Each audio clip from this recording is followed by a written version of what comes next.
Greetings and salutations. Welcome to another episode of the Legal Beagles. We had just a blast. We laughed and we joked and we talked about a lot of law. We're talking with Alphonse today. Alphonse Fagiola, taking on the state, the borough, the city, and all the property taxes you can handle. My friend, we really did have a genuinely good time, and I appreciate him filling in on short notice. But without further ado, here's Alphonse. Welcome back, Alphonse. Thanks for giving us your time today. Well, yeah, I had all this time to prepare. I think it was, about 8 hours? Well, you know it's coming sooner or later, so. Yeah, we're going to wing this, but, I pretty much know the subject matter pretty good, so, we'll wing it, and hopefully, I think the two most oppressive things they do to us are income taxes and property taxes. Yeah. And this is why, not to get into politics, but this is why I scoff at people that talk about Democrats and Republicans, because they're both doing the same thing. Nobody up there is talking about income taxes or property taxes unless they want to charge you a little less in income tax. In other words, they don't want to rape you 7 times a week. They only want to rape you 6 times a week, And every now and then they say, well, I want to rape you 8 times a week. So. No, that they do that too, maybe twice on Sunday, But this is what's going on.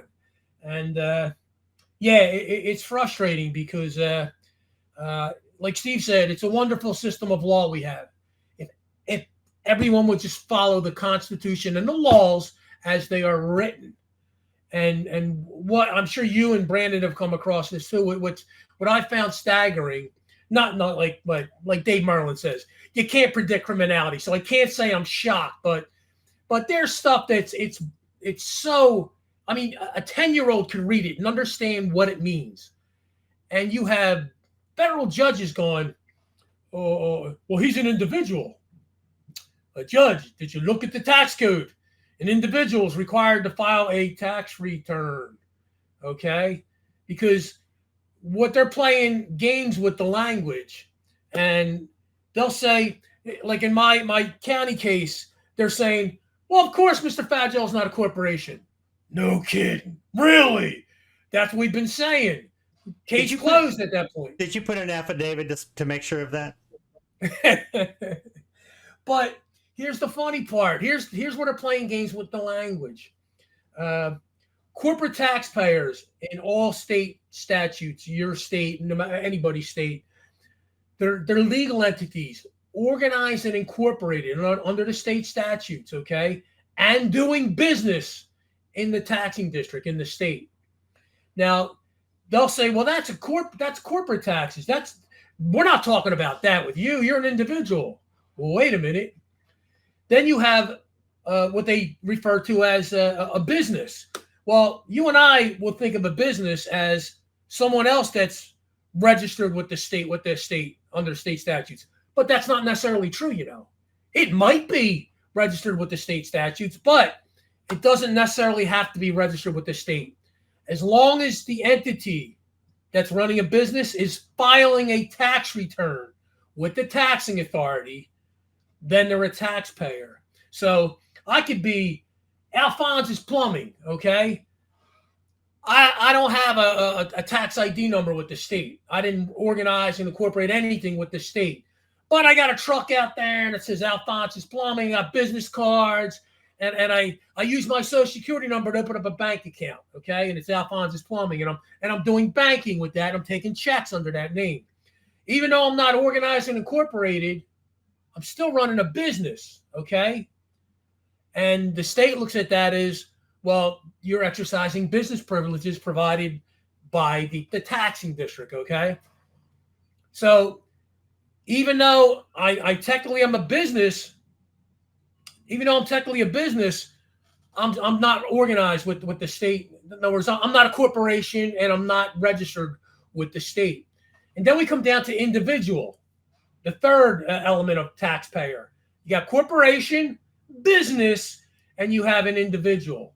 Well, most people would say, hey, Gary, you're an individual. You might be proud of that. Well, yeah, I'm an individual. I'm very individual. But what an individual is it's really a sole proprietor, okay? That's what an individual is. It's somebody running a sole proprietorship.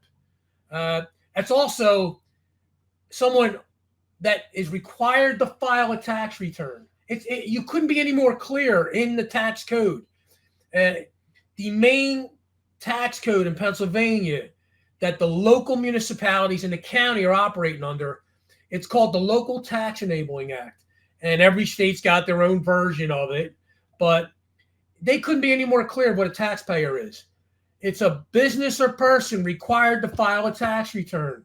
Further, in that exact definition, it states that if you filed a tax return previously, but you're not filing a return this year, you must let the tax collector know why you are not filing, okay? Then it further extrapolates to state this, that those who don't or who are not required to file returns do not fall under the definition of taxpayer, okay? That's exactly what the definition's saying. So you and I have known what this, like we've been banging this forever, that a taxpayer is a legal entity, okay? It's a corporation, known as a corporation is a person, okay? That's what a corporation is. And more games with language, okay? Natural person. The term natural person. You know what a natural person is? Natural persons make up corporations. They make up businesses. That's writing law. That's writing court sightings telling you what a natural person is. But most people would believe, well, Gary, me and you are natural and we're persons. So these are more, they're playing games with the language, natural person. Well, that must be you, Gary. That must be you, Mr. Faggio. Of course you're a natural person. No, a natural person would be the treasurer of the company, the president of the company, okay? They are natural persons, are legal entities. When I say they're legal entities, that treasurer and that president and vice president of that company, they're in the company charter, okay? Their positions are defined in the company charter that's filed with the state. So they are natural persons that make up a person, an artificial person, okay? They got you and I believing, and other people believing that you're a natural person, but you must be. You're natural. And when you think about it, a municipality, like a local borough or a town, is a political subdivision of the state. In other words, it's a mini state, okay? But they are separate, even though they're a subdivision, because they don't fall under the 11th Amendment. In other words, if you go to sue the state, they're going to turn around and go, lack of subject matter jurisdiction, 11th Amendment, can't sue us. Even though a municipality is a political subdivision of the state, they can't do that. Why? They're a person under law, okay? They're a person made up of the legislature. They're a person made up of natural persons, okay? A group of natural persons. So that's what a person is, and that's what a natural person is. And so they're playing games with the language, stretching it because, hey, it's $1 trillion business here in Pennsylvania. If I get you to believe that you owe a tax for eating, sleeping, drinking, and some other things Steve mentions, okay, that's a ridiculous thing. I want to challenge everybody. Here's a very basic challenge. I have yet to see it in any state law. There is no such thing as a standalone property tax for a non-commercial, non-business property. It does not exist. I cannot find it anywhere in Pennsylvania. I can't find it in any other state I've looked. There's no such thing as a standalone property tax. Now, here's what they're doing in Pennsylvania. They're doing it there, Gary, too, where you're at in New Orleans, okay? No doubt. Every property tax comes from an income tax. It's got to be attached to an income tax. It's not even a debate. It has to. I told this to a municipal judge. He about fell out of his chair. Mr. Faggio, are you saying that a property tax has to come from an income tax? No, Judge, I'm not saying that. The tax code's saying it. Go read it. He didn't know it. You know why? Because he himself was a borough councilman, president of council, for 17 years. I mean, he's been doing that stuff for 17 years before he was a judge. He's been doing this illegal crap himself for 17 years. So why I'm suing him in that second case, the Barrow Park case. Now, let me ask you this, Gary. I'm before a judge saying, Judge, number one, you don't have jurisdiction. And we'll go over jurisdiction real quick. You don't have in-rem jurisdiction. We'll listen down the lane. There's no way. What were the odds of him turning around and going, you know, Mr. Fagiola, everything you're saying is correct. And what I've been doing for the last 17 years, I've been ripping people off, okay? I've been stealing from the people. Is there any way I could have got a fair and honest hearing or trial? There was no trial, but no. Now, Alphonse, you sound a little frustrated and aggravated, like you've been teaching 3-year-olds this stuff, and they just don't get it. I feel like I'm talking to 3-year-olds, judges and attorneys. I don't want to give them that much credit. I don't know if I think I could teach a 3-year-old more stuff than I could teach an attorney, okay? My God, I got attorneys that are literally creating writs. A writ is a judicial instrument, okay? Now listen. Judicial instrument, okay? That means a judge must sign it. That's not what's happening? No, clerk signing it by herself. She decided she's going to sign it herself. Oh, and the attorney, he just decided he will literally go into the statute, okay? They have a 1-page writ of Seer Fossey, Title 53. It escapes me. I know it like the back of my hand, too. But they have a sample of it. Guess what's at the bottom of it, towards the bottom? Signature of the president of the court. Not any judge. They want the president of the court to sign it. Guess what the law firm decided to do? Let's just remove that whole section. Sign it themselves. Just remove the whole section. Let the clerk sign it, and forget about that court seal. Okay. When I said, listen, those election things, they're old style. You know, they're old news. You don't need elected judges. Come on. Here's the absurdity of the stretch. Not when I brought it up in court, and the judge, he knew it looked bad because he said to the attorney, well, what about this, Mr. Today? And the attorney's looking at it, and he's got a blank look on his face. And he actually states, ready? Well, it doesn't say it has to be exactly the same. Well, yes, it does, okay? There is case law after case law that states when the legislature writes words, they don't use, they're not using, like, when they put it in there, they want it used, okay? They don't want it interpreted. They want it used. And I don't know how much clearer you could be when it says, president of this court, what a line and a date, okay?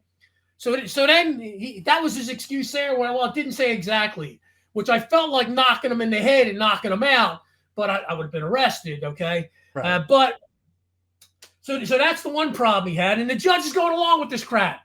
The judge actually repeats to me, well, a writ is a judicial. Yes, judge, must be signed by a judge. You see a judge's signature on there? He's still going along with it. Then when I argued the court seal, and listen, here's why seals are important, okay? There have been search warrants that weren't sealed properly, where cops have gone out to get whatever, the perp, and the guy winds up killing the cop, okay? They couldn't prosecute the person. You know why? Because the cop didn't have a legally executed instrument. Because what that seal says, it came from the court. All right? That came from the court. The only way a clerk can stamp something coming from the court is if she's acting in a ministerial role. In other words, she don't have to make any judicial determinations. If somebody came in there, typical point, a mortgage default. People don't understand this. When you get a mortgage and a loan to secure that mortgage, there's something called a cognitive clause on there. What it does, it grants a warrant of attorney to the lender so that if you default on your loan, the lender could go straight to the clerk, get her to execute a default against you. Why? Because you previously agreed to that when you signed for the loan. That's called a judgment by confession. The clerk executes a judgment by confession, okay? She can do that. She's not making any judicial determinations. All she's doing is looking at a contract with your name in it or my name on it and going, the lender going, look, Gary said he was going to pay every first. Look, last 3 months, we don't have any payments from Mr. Gary here. So She can do that. She can execute the thing. Yeah, because there's no determination of law there. No, she's not making any determination. Right. Anything other than that, she's got to go to a judge. Okay, it's got to come from a court. So what we have going throughout not only my county but throughout the country is we have clerks executing non-court rendered judgments. Okay, a judgment cannot be rendered by a clerk. It's an impossibility of law. Okay, clerks and her office cannot execute judgments. They can only enter judgments. What does that mean? That means she's entering a judgment that was made by the court. Right. The judge, the court made it, okay? So here in Pennsylvania, they got this scam going on, Gary. They have a Rule of Civil Procedure, Rule 236. It's called Rule of Civil Procedure. And the clerk will boldly send you a notice under Rule 236. Very proud of themselves, okay? You're being noticed under Rule 236 that a judgment's been entered against you. Well, how did this judgment get entered when a court never rendered a judgment? Never had a trial, never had a hearing. No court rendered a judgment. And not only it's not the clerk, it's her office, but it's the underlings that are sending it out, okay? It's signed. I can't make this up. It's signed. Ready? Office of Judicial Support. I don't know who that is, okay? Is that a Mr., Mrs. Office of Judicial Support? Do I need to do the management? Thanks, management. Who the hell is management? Do I need to do the Paul Hogan, Crocodile Dundee test? Do I need to reach down to find out if it's a man or a woman who sent that out? Because I don't know who Office of Judicial Support is, okay? But that's the Office of Judicial Support. Oh. So you get this notice in the mail. It says, hey, there's been a judgment entered against you. And she'll attach a copy of the lien, ready, that a third-party law firm made without a day in court. They just wrote a lien up, okay? Third party. In other words, that could be the guy that's cutting their grass, the municipality's grass, or the one that shovels their snow, okay? Yeah, I don't know why they just don't do it to everyone. They're getting away with it. Why do we need the courts? Let's just let the clerk do it. Clerk and the attorneys do everything. And let's just let the third-party attorney and the clerk do everything. So I get this notice, and I'm stunned. Listen, I'm not the sharpest knife in the drawer, but I can read, all right? And like when the judge said to me, when I had an argument about Rule 12 in federal court, he said, well, Mr. Faggio, you're going to go to law school. The frig's that got to doing anything? I can read. I can understand, okay? I don't quite understand, Judge, where they have 21 days to answer. But if this attorney files some BS motion for whatever, 12B1, 12B6 motion, we all go on vacation for 6 months or 9 months, or like your case, 14 months. Whatever they decide to, whenever the judge decides to come back from Hawaii and says, all right, this Gary guy's got a motion out there. I better do something with this. It's looking pretty bad. We're going on 2 years here, okay? So on the opening motion, yeah, sure. Oh, yeah, that's what we're dealing with. So I get this notice, and this is how bad it is. Rule of Civil Procedure 236. Well, guess what? Those rules, Gary, they're laws. They're actual laws, okay? So there's only 2 elements under 236. Ready? Section A and Section B.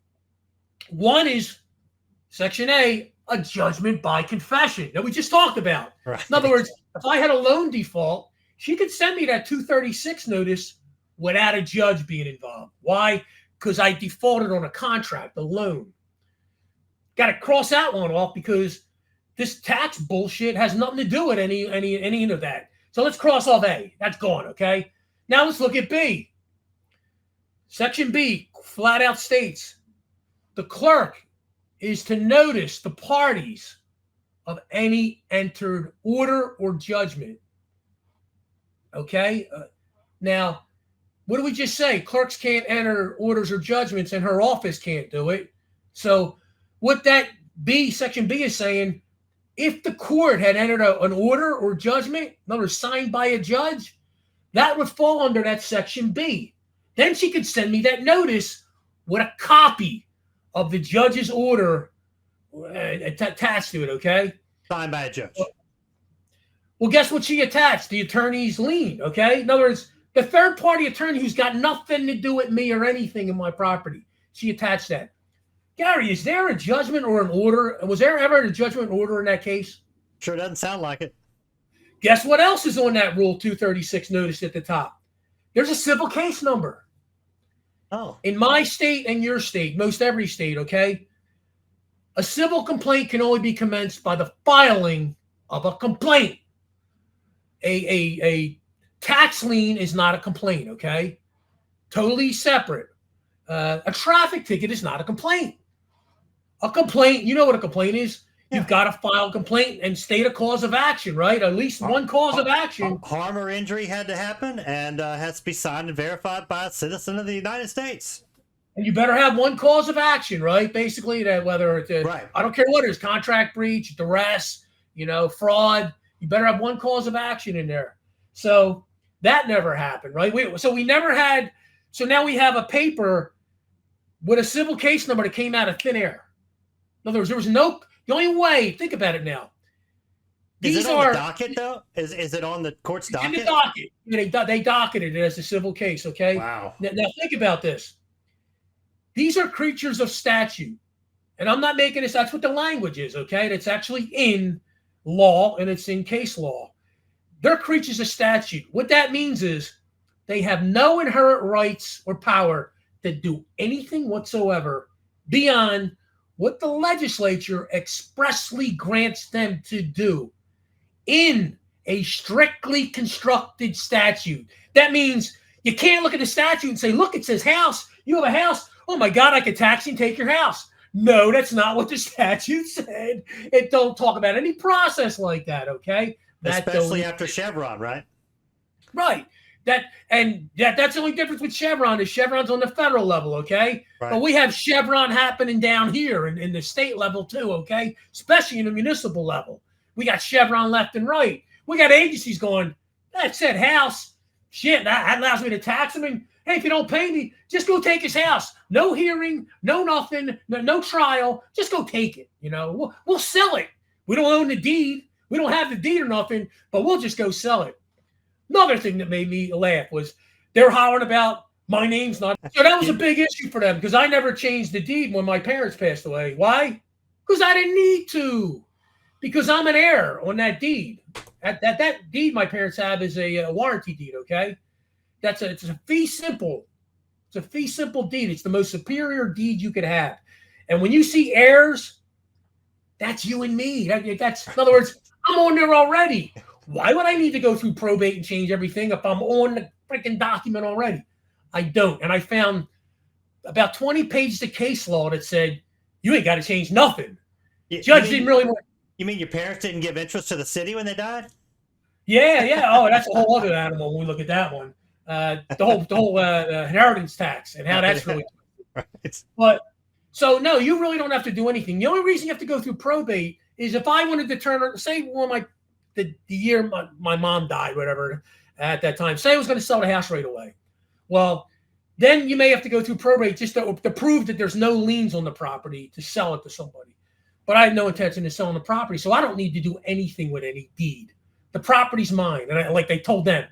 Well, I said, what? Because I don't switch over to deed? And the judge goes, well, eventually you're going to have to. Well, yeah, guess what? I'll file a new deed when I decide to sell the property.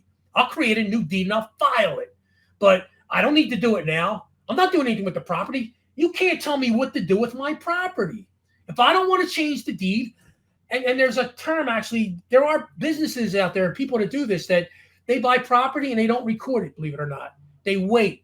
And there's different reasons they do that. But there is an actual legal term for that. And that's really basically what I did. There's no reason for me to change anything. So my point was, they were really upset and huffy and puffy about, my name's not on the deed. My name's not on the deed. Mr. Fat Joe doesn't have standing. Let me get this straight.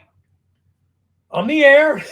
My parents' property. I lived there my entire life, pretty much. But you people are not on the deed. You have no ownership or interest in the property, but you're not on the deed, but you're going to take the property and sell it. How exactly does that work? Where's their standing? Where's their standing? That's right. Their standing doesn't matter for them, right? They can do whatever they want to do. So go back to this 236 notice. This is what really blew this up for me. Was I'm looking, I'm going, my God, she generated a civil case with no complaint. All right. She entered a judgment without a court rendered order or judgment in this case. And then here's where the cherry on top. Ready? Here's how they try and collect it, Gary, in Pennsylvania. And writ of Fosse's been done away with in most states, okay? With a gun? Damn close to it, okay? Most I think there's only a handful of states that still use a writ of Fosse. A writ of Fosse's based on a record, okay? In other words, why the other party shouldn't be allowed to collect on that record, okay? That would apply to if there was a court order or rendered judgment and she noticed me that there was a judgment entered, then they could issue a writ. Why? Because there's a court rendered order or judgment to execute, but they don't have that, okay? So they decide, yeah, we're going to do a writ. We don't have any judgment or order. We don't have a complaint to start a case. We don't have, and what does that do with that court? That denies them personal jurisdiction, okay? There was no service of process in this case. It states in Pennsylvania that if the action involves a lien or property in any way, it must be served by the sheriff and only the sheriff to serve it. Nobody served me nothing. They sent some bullshit mail. United States Postal Mail, okay? So we don't have service of process. That deprives the court of personal jurisdiction. We're done at that point. Wash your hands. There's no personal jurisdiction. And there's case law over and over in Pennsylvania states.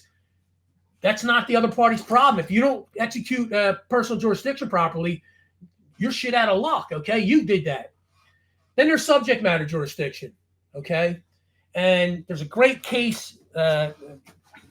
Steve actually really liked it when he seen it too. There's a great case law that states usually subject matter jurisdiction and standing are separate. Believe it or not, they're separate things. With one exception, Gary. If an action, ready, is created by a statute. Oh, if a cause of action is created by a statute, there's your traffic code, there's your tax code, because the cause of actions are being created by the statute. Guess what the case law then goes on to say? There must be a party with standing. And then they go on to define what standing is. Standing means someone was adversely affected in some way. So somebody from the borough of the park would have to come forward and state how they were adversely affected by me. And that ain't happening. So here, I want to show the exposure of what's really going on here. So first, now your people know that they sent this notice out to me. It looked all formal. It's got the court record. It's got the thing on there, the seal from the on the envelope. Real scary. Real scary. Open it up. There's the 236 notice with no court order, no court judgment. There's no complaint filed, and we have a forged lien attached to it. Literally a forged lien. Now get this. Since I filed this suit, they did it again. They sent notices out again for the next year. Garrett, they didn't attach anything to the notice. The one-page notice. They even stopped attaching the attorney's paperwork. It's like the attorney went them and goes, "Listen, leave the paperwork out of there. Okay? just don't attach it." How could they? It wasn't an accident because they sent 4 of them to different addresses I have. So it wasn't like they forgot to include it. They literally are now sending just a notice with no paperwork. And it strictly states in the rule, the order of judgment must be attached. Nah, we don't need to follow that. Well, do you think the judge is thinks he's going to be implicated here, or is he just that dumb, or is there corruption? Is he protecting the city? What do you think the why of it all is? I think it's cognitive dissonance because he did it for 17 years himself. Okay, he's been doing it. Hey, listen, I've been doing it for 17 years. I could have been stealing from people for 17 years and doing this all wrong. My God, I can't have this all wrong. I'm a judge. I'm a judge here in Pennsylvania. Well, so that could open up a lot of litigation for him if he was to, Absolutely. discover this. Absolutely. So it's a little bit of that. It's ego. They got egos that are mountains high. Okay, they God forbid they don't want to be showing up. Because when little old me says, "Hey, Judge, I'm looking at Title 53 here. I think it's 8811. I'm looking here. I I don't see the president of the court signature. As a matter of fact, Judge, they just took the whole section out. And oh, by the way, Judge, there's no court seal in there. That didn't come from the court. Okay? And here's where the attorneys really stretch. So I'm saying I file a motion, Gary, to knock out this writ because it's deficient on its face. Okay? There's no judgment attached to it, no order. There's no judge's signature, and there's no seal. This document is deficient on its face. It should have been stricken from the record, and we should have been done with this. But the judge, he can't let this go. He tells the attorney, see if you can find me some case law that says that the president doesn't have to sign it. Well, of course, the attorney, he couldn't find nothing. He found nothing. Why? Because there is nothing. It's a judicial writ, must be signed by a judge. Knocked on the head, must be signed by a judge. What part don't you people understand? Well, he skipped the day they taught law in law school, so. Well, remember, he went to law school. I didn't go to law school, but maybe he reads better than me, Maybe we read different English, I don't know. Mm-hmm. So that writ should have went away, okay? So what they did is they issued this phony writ. No judge ever, not even seen this thing, okay? Judge never, when this writ whole thing was executed. The attorney creates the writ, removes the president of the court signature, okay? Gives it to the clerk.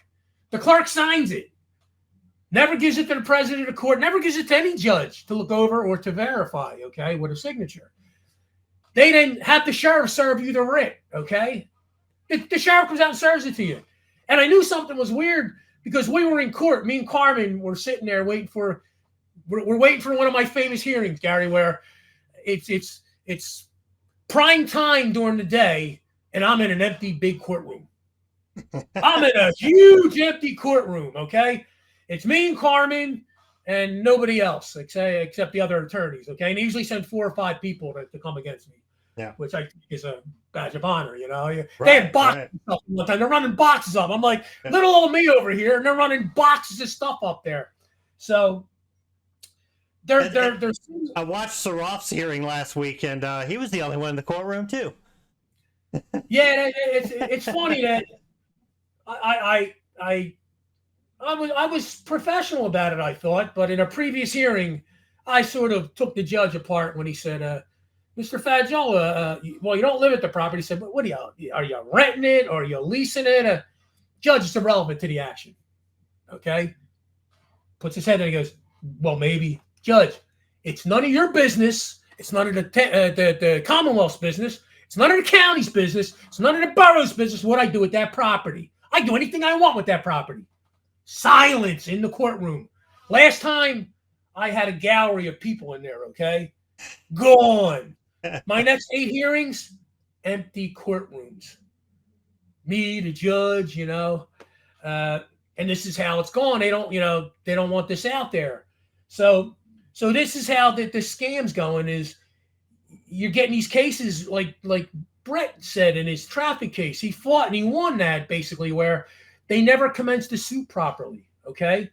His fell under criminal because it's traffic, which is ridiculous. Right. But they never commenced the rules of criminal procedure properly, and that got kicked out. Well, it's the same thing here. They never commenced the civil suit. Nowhere does it say, hey, listen, the rule states, I think it's Rule 1007 in Pennsylvania, that a complaint must be filed, okay? Nowhere does it say a complaint must be filed, and then a big asterisk, and it says, except in a municipal claim or tax case. Then this rule don't apply. There is no exception. So did you file into the case that they put on the top of the lien or whatever they sent you, that notice? Yeah, you just filed into that? I think that was a mistake, okay? Yeah. But I've been taught by everybody to respond, okay? I think I'd have been better off sitting on my hands and giving them the finger, okay? And making them do something and then suing them. And the reason I say that, because remember, I just said the judge's been doing this for 17 years. I could bring, Christ himself could take himself off the cross and come into court with me, and he's going to lose, okay? If he's my attorney, Christ's losing. He don't have a shot, okay? Because this is how it's written. You're losing in that court no matter what. And then they're going to go, here's what they're going to do to you. Well, Gary, you had your due process. You lost in state court. Rooker-Feldman, Gary, you can't try this case in federal court. But wait a minute. This is a kangaroo sham job. You never had screw that jurisdiction stuff, you know. So, right. So you think when you filed into the case, you gave them a little more jurisdiction or something like that? See, I don't buy that. They're arguing that, okay? That to me, I state it this way. But they never served you. Either exists or it doesn't exist. Right. It either is or it isn't, okay? It doesn't, you don't create it by doing something, okay? I never waived jurisdiction. From the start, I told them, you never gave me service of process. Personal jurisdiction, gone. Now you're done. They need personal and subject matter jurisdiction. Subject matter jurisdiction, you need to have a complaint filed. You ain't got a complaint filed. You lost that. So here's what they did, Gary. They went, well, we don't need that personal subject matter jurisdiction. We have in rem jurisdiction. And they have conflated in rem with meaning territorial jurisdiction, okay? Now listen, territorial jurisdiction means they can only hear cases within their designated territory, all right? Same thing with in rem. But they can only hear in rem actions within their designated territory. But there's a caveat to the in rem. In order to bring an in rem action, one must have ownership or interest in the thing, the property. Right. Or you can't bring an in rem action. And that's in case law after case law. So they don't have any ownership or interest in the property. And then what made it even worse, so now I got them making these phony writs. They're commencing suits with no complaints. They're entering orders and judgments that don't exist. And so I got them dead to rights. So I used the Pennsylvania record request process, something every one of you people can do, because your state use the formal record request process and follow it to a T.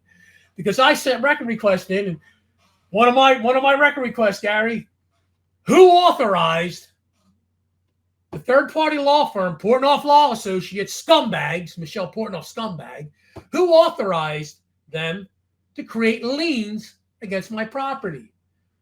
They had 45 days to answer, okay? 45 days. Here's what they came back with. We have no records in our possession, okay? Let me get this straight. You guys hired these people. They created liens on my property. You know nothing about it? In other words, you can't hire a law firm and just let the law firm run amok and just do what they want to do. The client must direct the law firm on what to do, okay? They must say, hey, listen, I want you to lien this guy's property. But in order to do that, listen, boroughs don't lien things. Boroughs are stacks of papers. They don't think, they don't talk, they can't do anything. People acting for boroughs, those natural persons acting for boroughs do things. So let me get this straight. The borough manager who hired these idiots, okay? Hired these idiots saying he's the guy responsible. He don't have any records of who authorized these people to create liens. Oh, so what? They woke up one day and figured it was a good day to file some liens against my property? It gets worse.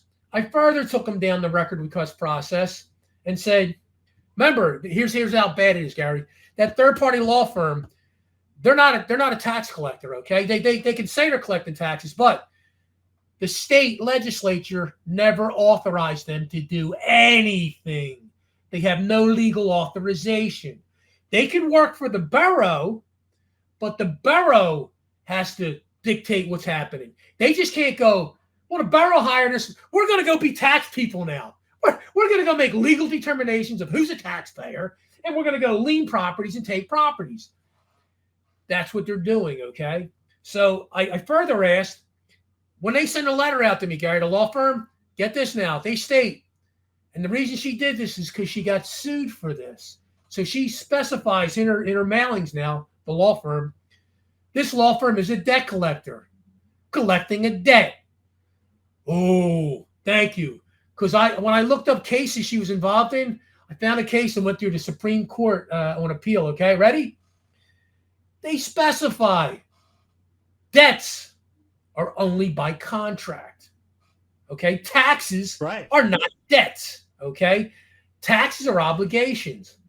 So when she said that she was collecting a debt, she better have a contract in hand, right? Either That's Borough right. better have a contract or she better have a contract in hand. And She ain't got usually no the debt collectors don't have the actual contract. It's been sold to them, so they really don't have any authority to even collect debts. Oh, and I've gotten a few people out of credit card stuff. And Right. different things Exactly. I Exactly. demanded that, you know.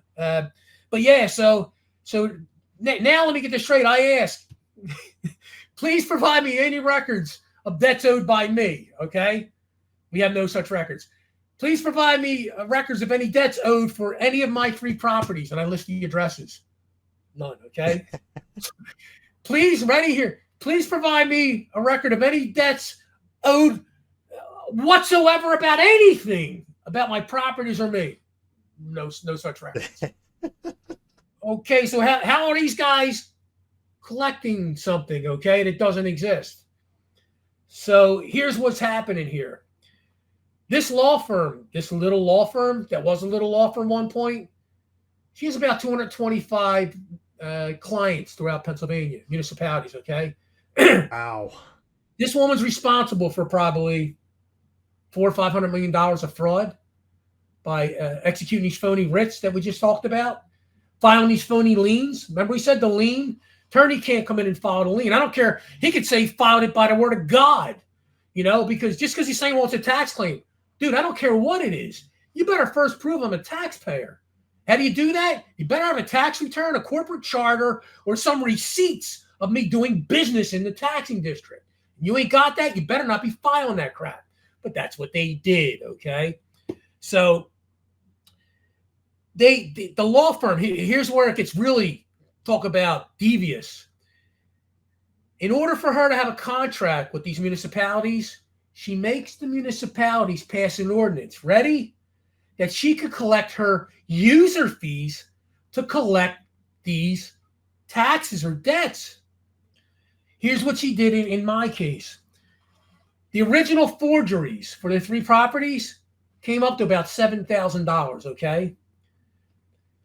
All I did was countered everything they filed in that court through motion to strike the writ. This is a phony writ, okay? That this is fraud here, Judge. All I'm doing is I'm defending my property, which under Pennsylvania Constitution, I have a right to acquire, possess, and protect property. All I'm doing is protecting my property, and I have a right to due process, and I'm doing it through the courts. Well, here's what they did, this little law firm. They charged me for every motion filing that they had to answer. Guess what they took that $7,000 up to? By the time we were done, okay? By the time the corrupt judge who's now getting his ass sued, Barry Dozer, who's getting his ass sued right now, guess how much they tacked on? 50-ish. Not that bad, but close. Okay. We went from 7 to 27. Okay, well, that's 4 times. So we started out with $7,000 of forgery that now magically turned into $27,000 of forged instruments, okay? She has over 225 clients throughout Pennsylvania. Did a record request with the borough, asked for every writ of Seer Fossey in the last 4 years. God. Guess what? They are missing every one of those writs. There are no judge's signatures on there. They rape people for protecting their property. Is that not a chilling effect? In other words, me defending my property by filing motions, is that not a chilling effect on me or everyone else not to file anything? Right. In other words, now you're going, oh my God, if I file a response to counter these criminals, I'm going to be charged $10,000, you know? This is federal racketeering to the nth degree. This is the textbook definition of federal racketeering. And so at what point do, the prosecutors want to get involved? I mean, and the danger that the prosecutors getting involved for you is that they get cornered in such a way that it's jail or get you. And that's kind of what happened to Kurt, and but Kurt, they at least had some things they could hang on Kurt, okay? They can't hang anything on me right now. Yeah. They can mail Kurt, you know how they do it. They twisted the what is it, the stalking. Yeah, well, you know what? My God, I can look at you across the parking lot and they go, and Mr. Fagiola is stalking Mr. Dozer. You know, I mean, right. They could do it in anything. But they just don't have anything to really hang on me right now, except these phony liens, okay? These phony charges where we're going to take it from $7,000 to $26,000. But if that's not a chilling effect, I don't know what is. That if that doesn't stop anyone from trying to defend themselves, because my God, Gary, don't defend yourself, because we're going to take that $7,000 and turn it into $25,000-$30,000. And have you asked how many people lost their house because of these? This. Oh, wouldn't that be a great discovery? Wouldn't that be a great discovery question? From the time you had your whatever I would get whatever date she became contracted with the borough. I'd ask for every writ that she executed where they took someone's house, because they've taken many houses. Okay, right. Just now they've taken houses without a judge's signature or without a trial. If that's not a violation of due process, if that's not flat out theft, okay. Right. This is hanging crimes, okay? These people literally should be hung and swinging from a fence, from lights, okay? These are hanging crimes. They're stealing property with no judge, with no nothing. They're just stealing property because they're steamrolling people. Now, I know what I'm doing, okay? And I understand what's going on. And I can't stop them here, okay? Because how do I stop criminality? How do I stop a criminal organization that just in the county, they're probably making over $100 million on this scam, okay? They're going to rubber. I mean, how bad does it have to be when I show a writ to the judge and I go, yo, judge, there's Title 53. Look, they removed the entire section. There's no seal. And my God, there's no judgment or order attached to this. Where's the judgment or order? Nobody said to me when I said that, well, something must have happened. I swear to God, that was his answer. Something must have happened. Judge, what does that mean? Judge, is there an order of judgment or is there not? Well, what does that mean? Something must have happened. This is the idiot dozer. It's how dumb this moron is, okay? Something must have happened. Well, something did happen. People lost their homes and families and all kinds of stuff. And, you know, we know what Steve would say to do to them, but let's not mention that or repeat it here. But, you know. Then it gets worse. Then it gets even worse, okay? Because then I get the law firm going back in to jack on more fees, okay? They want to jack on more fees. But Dozer recused himself. Why? Because I sent him a notice. I sent him 2 judicial notices, mandatory judicial notices. One on immunity. Hey, Mr. Dozer, by the way, you don't have any immunity, my friend. You acted purely within no jurisdiction whatsoever, okay? I hit him with that. That was the main one that got him. And within 3 days after I filed that, he recused himself from all cases with me. I figured, okay, we're done. We're in check right now, okay? Because no other judge is stupid enough to step up. But I was wrong. You know why? Because another judge stepped up. And thank God for the Telegram group. And we got some good researchers in there, you know, that find things out. And lo and behold, there's a news story out there, Gary. And it's from Good Neighbors Magazine or Neighbors Magazine or something like that, okay? It turns out the new judge, John Capuzzi, who I should have sued, but I didn't want to further complicate the case, that jumped on this case. And here's what's weird about how he jumped on the case. Usually documents for hearings and all are sent from the clerk's office. Well, she was being sued, okay? She was being sued. And so she, didn't want to send anything. So it came straight from his office, his chambers. I never had a judge in a case like that send me anything from their chambers. It always comes through the clerk. He did it directly. And I found that odd. And I posted it on Telegram and we did research and they found Neighbors Magazine. And oh, by the way, Judge Capuzzi and Judge Dozer are very good friends, okay? They're good friends, neighbors, and they ride when they lived in Marple. They rode in the float together, Gary, in the parade. They were buddy in the float. And I think they might have been holding hands in the float as the float went down the parade route, okay? Yeah. So lo and behold, I get his buddy to jump into this, all right? Corrupt as hell. So I can't make this stuff up. I'm looking and I find out not only are they good buddies, he also did this for like 15 years. He too was a borough council president that was doing this illegal crap for 2 decades, okay? He's been doing this stuff. Then I find out, ready? His kid is a tax collector for Marple. I'm suing tax collectors like they're going out of style. So now I got a judge. I'm suing his best friend, okay?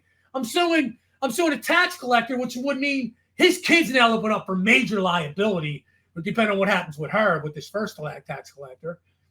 And he's been doing this stuff for 15 years. Now, listen, there's no way I'm going to get a fair and impartial hearing with this guy.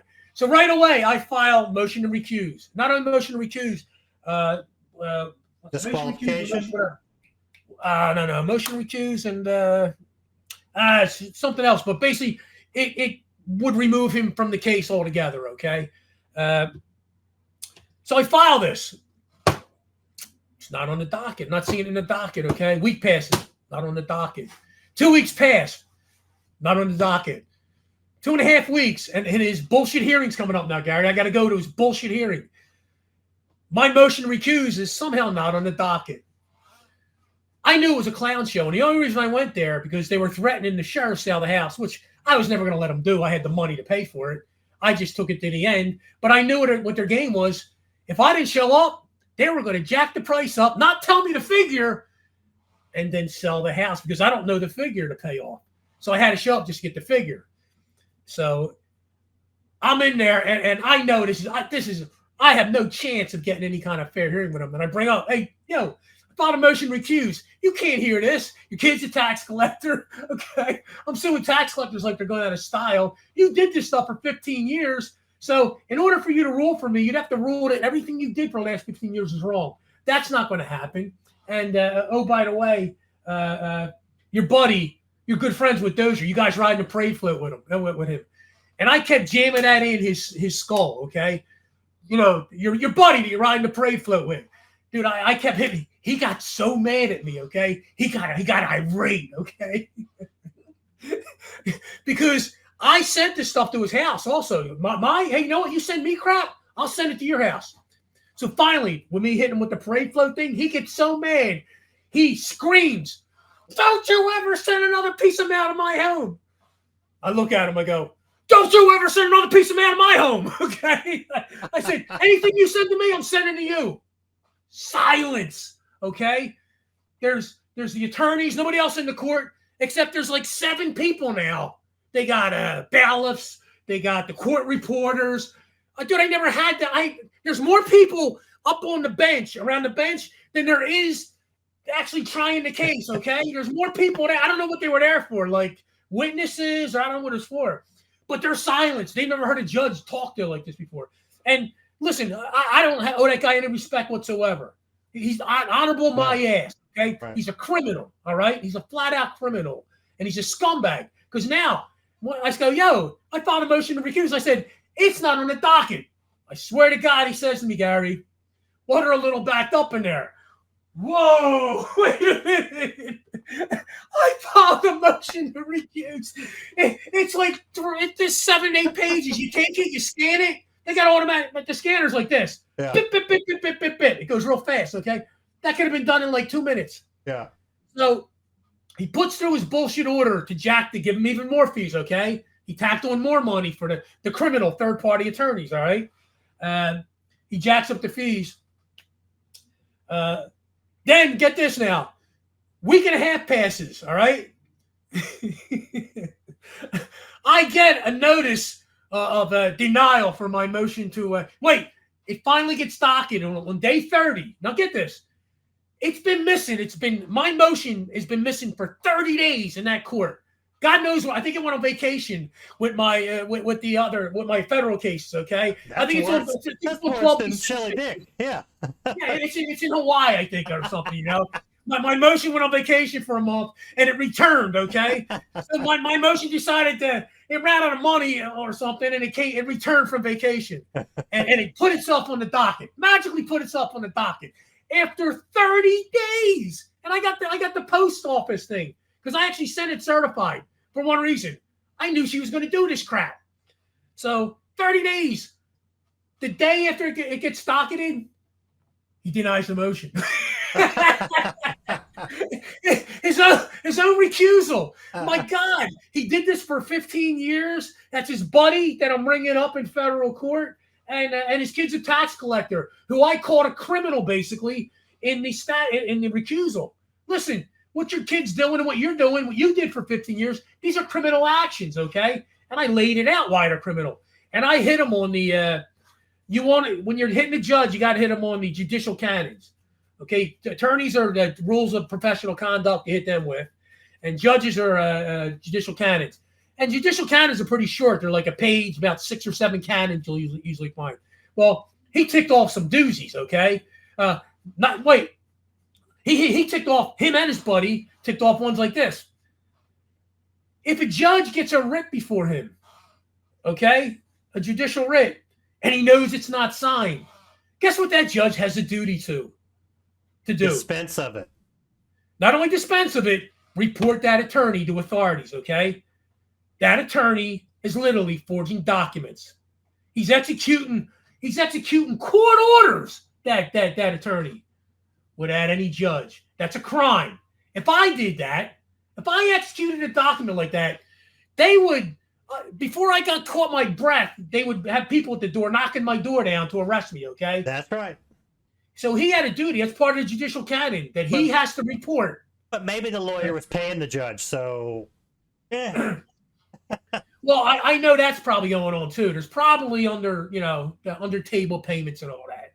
But so he had a duty. Have you looked at the finance reports for their political finance? Don't they have to? Aren't they elected, these judges? Well, here's another thing too. He is a ready now. He's a liaison judge. I'm not really sure what the hell that is.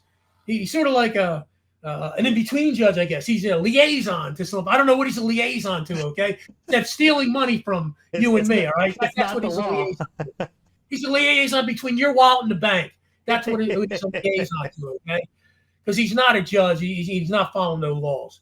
Yeah. But he had an out, dude. When I gave him that motion to strike the writ, all he had to do was go, law says it's got to be written. And when I filed that writ, my God, I couldn't have wrote it better myself. There's Pennsylvania case law that it's right there. It states that the Congress does not use surplusage. In other words, when they put words in there, they want them used. When they put stipulations in there, they want them executed. And no court is to toy with that, okay? When the plain understanding is known, and like for that attorney to say, well, it doesn't say exactly, he should have had that guy arrested right there. I'm looking at the freaking writ right there. It says president of court signature. I got a copy of what they did, what the clerk did, what the attorney did. They removed it. That judge should have said that's tampering with court documents and had that guy arrested, all right? At least sanctioned. At least sanctioned. Minimum sanctioned, okay? Minimum sanctioned. But like they do, I'm a big judge. I'm big municipal. I'm a liaison judge, whatever the hell that is. And you're a little lonely pro se, and you don't know what you're doing. Because he actually said to me, Mr. Fraudulent, are you saying that every property tax has to be attached to an income tax? Judge, I ain't saying it. You're right. Statutes are saying it. It's right in there. Said it. Yeah. And I'm rattling them off. Title 61, Title 61, 153, 1A, 155. And dude, I'm rattling off. And the attorney's looking at me like, what the frig is this guy? Where'd he come from? I'm rattling it off what a taxpayer is. Because he said to me, the attorney, Mr. Badgel, can I ask you a question? I said, yeah. Are you saying you're not a taxpayer? Mr. Attorney, I'm not saying it. The statutes are saying it. Mr. Attorney, Title 61, 153, 1A, 155, 1A. A taxpayer is a legal entity, organized and corporate under the statutes of the Commonwealth, owning property in the Commonwealth and doing business in the Commonwealth. That ain't me, sir. Okay? You got a return? No. You have any kind of tax records? No. Okay. Then I can't be a taxpayer. So this is the scam. And listen, they're doing just a version of this with you guys too, whether it's Louisiana or whatever other state you're in. It's the same thing. It's the same scam, basically, you're seeing. You're seeing clerks that have vastly overstepped their authority, all right, that are spearheading most of this, okay? Now, what she does would work if I were a real taxpayer. And because if I were a taxpayer, I would fall under the jurisdiction of the local municipality and the county. I'd be under the taxing authority's jurisdiction. But I don't owe them anything. I have no allegiance to the local municipality or the county. Can you call the assessor in to testify? Oh, my buddy, he was funny because I met him in 2019 one-on-one. Okay. I did a record request, and the record coordinator was so intimidated, she didn't know how to answer me because I'm asking Columbo questions. Excuse me, miss, do you have a record for this? You know, is he supposed to have that record? You know, dude, she didn't know what to tell me. Okay. She brings him in. He comes in all haughty. You know, he's the head assessor of the county. All right. He's going to straighten me out. And I come in there and I start asking a couple basic questions, and he gets real mad at me. He says, Mr. Fat Joe, that's your problem. You didn't read the deed. You didn't read your deed, Mr. Fat Joe. Your deed says in Delaware County. Your deed specifically states in Delaware County. Mr. Assessor, how does the phrase in Delaware County create a legal obligation upon me and my property? To you? Silence. She turned white. He's dead silent. And the next words out of his mouth, you have to talk to our attorneys. Wait a minute, Mr. Attorney. You just told me that you were responsible for putting properties on and taking them off the tax roll. That's your job. You told me that just 2 minutes ago. Right. Now when I ask you how my property got on the tax roll, and I said, how does that phrase in Delaware County, how does that create a legal obligation upon me? You're telling me to go talk to your attorney. That's like telling me to go talk to the guy that cuts your grass. What do I care what your attorney has to say? That's not his job. That's your job. In other words, you can't explain what you're doing. And like Steve said, that was the red flag for me in 2019. Oh my God, they're making it up. They have no idea what they're doing. He was stumped at that point. Basic question. How did my property get on your tax roll? And one of the answers were, ready? It was like that when I got here. Oh, okay. Oh, okay. Yeah. Listen, it's a bad analogy, but listen, we bought this new house, and there's a little kid chained up down in the basement. Well, we didn't do anything about it. We just left him there. Listen, Gary, we just left him there. Well, why didn't you do anything? Well, he was there when we got here. It was like that when we got here, okay? It's really no different because they're holding you hostage too, you know? It was like that when we got here. You should have said, well, look, you've got to draw absurd analogies to show the absurdity of what they're doing, right? Because David, if you said that, well, listen, why'd you leave the kid? Well, listen, he was there when we got here. You know, not our responsibility to let him go or to call the cops. You know, it's not our responsibility to do the right thing. Isn't that what the assessor's telling me? Well, listen, it's not my responsibility to make sure your property's taxable. It was like that when I got here. You know, and these are the things when they say to you, you go, your jaw goes, huh? You know. Oh, did he just say that? Did you follow that up with, fine then. Well, can you just provide me the returns that I filed for my house? Well, when I did that, when I sent that record request, you know what they said? We don't use returns. Oh, okay. Well, the legislator thinks you do. I'm looking at Title 72 that you guys cited for me, and I can find 3 instances where they talk about returns and what a taxpayer is. A person or business required to file a return. Well, they think now. Here's where it really gets bad, and here's where it got it. Like I didn't realize. Listen, I knew it was bad, and I knew there were idiots, but I didn't know how big of idiots they were until we started the county case, which is the first case, because in there at the hearing that I forced, the judge told the attorney, I want to know in detail how a property gets on the tax roll. But that's not what Mr. Attorney provided the judge, okay? He pointed to one statute, Title 53, 8811. That's 8811. Title 53, 8811. And he said, the following property, the following enumeration of property, okay? And it says house, okay? So the attorney's ready? The whole basis for them taxing my property is Title 53 said house. There's no procedure on there. No nothing. Just the Title 53 said house. Well, Title 53, when you look at the very top of Title 53, says, ready? Section A.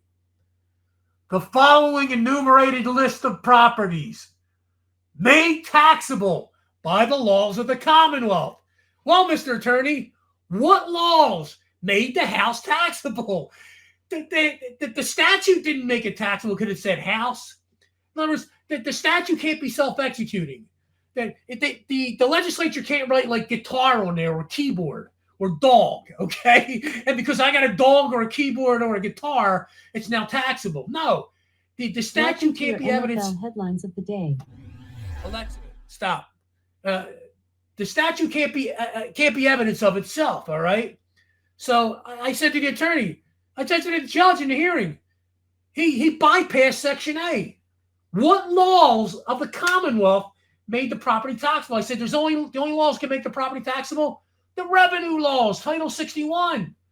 That's what a revenue code is. And when you go into the revenue code, like we talked about earlier, Gary, corporations fall into 153.1a, 155.1a. They are legal entities organized and incorporated under the statutes, owning property, doing business, okay? And in that statute, there's about 11 categories of legal entities. Guess what they are? S corporations, partnerships, trusts, associations. So they're all broken down, okay? So that's the corporate part of it. Now, when you're talking about individual taxpayers, not corporate taxpayers, but individual taxpayers, they're covered in Section 5 of what? Title 61. Section 5, guess what they're required to do?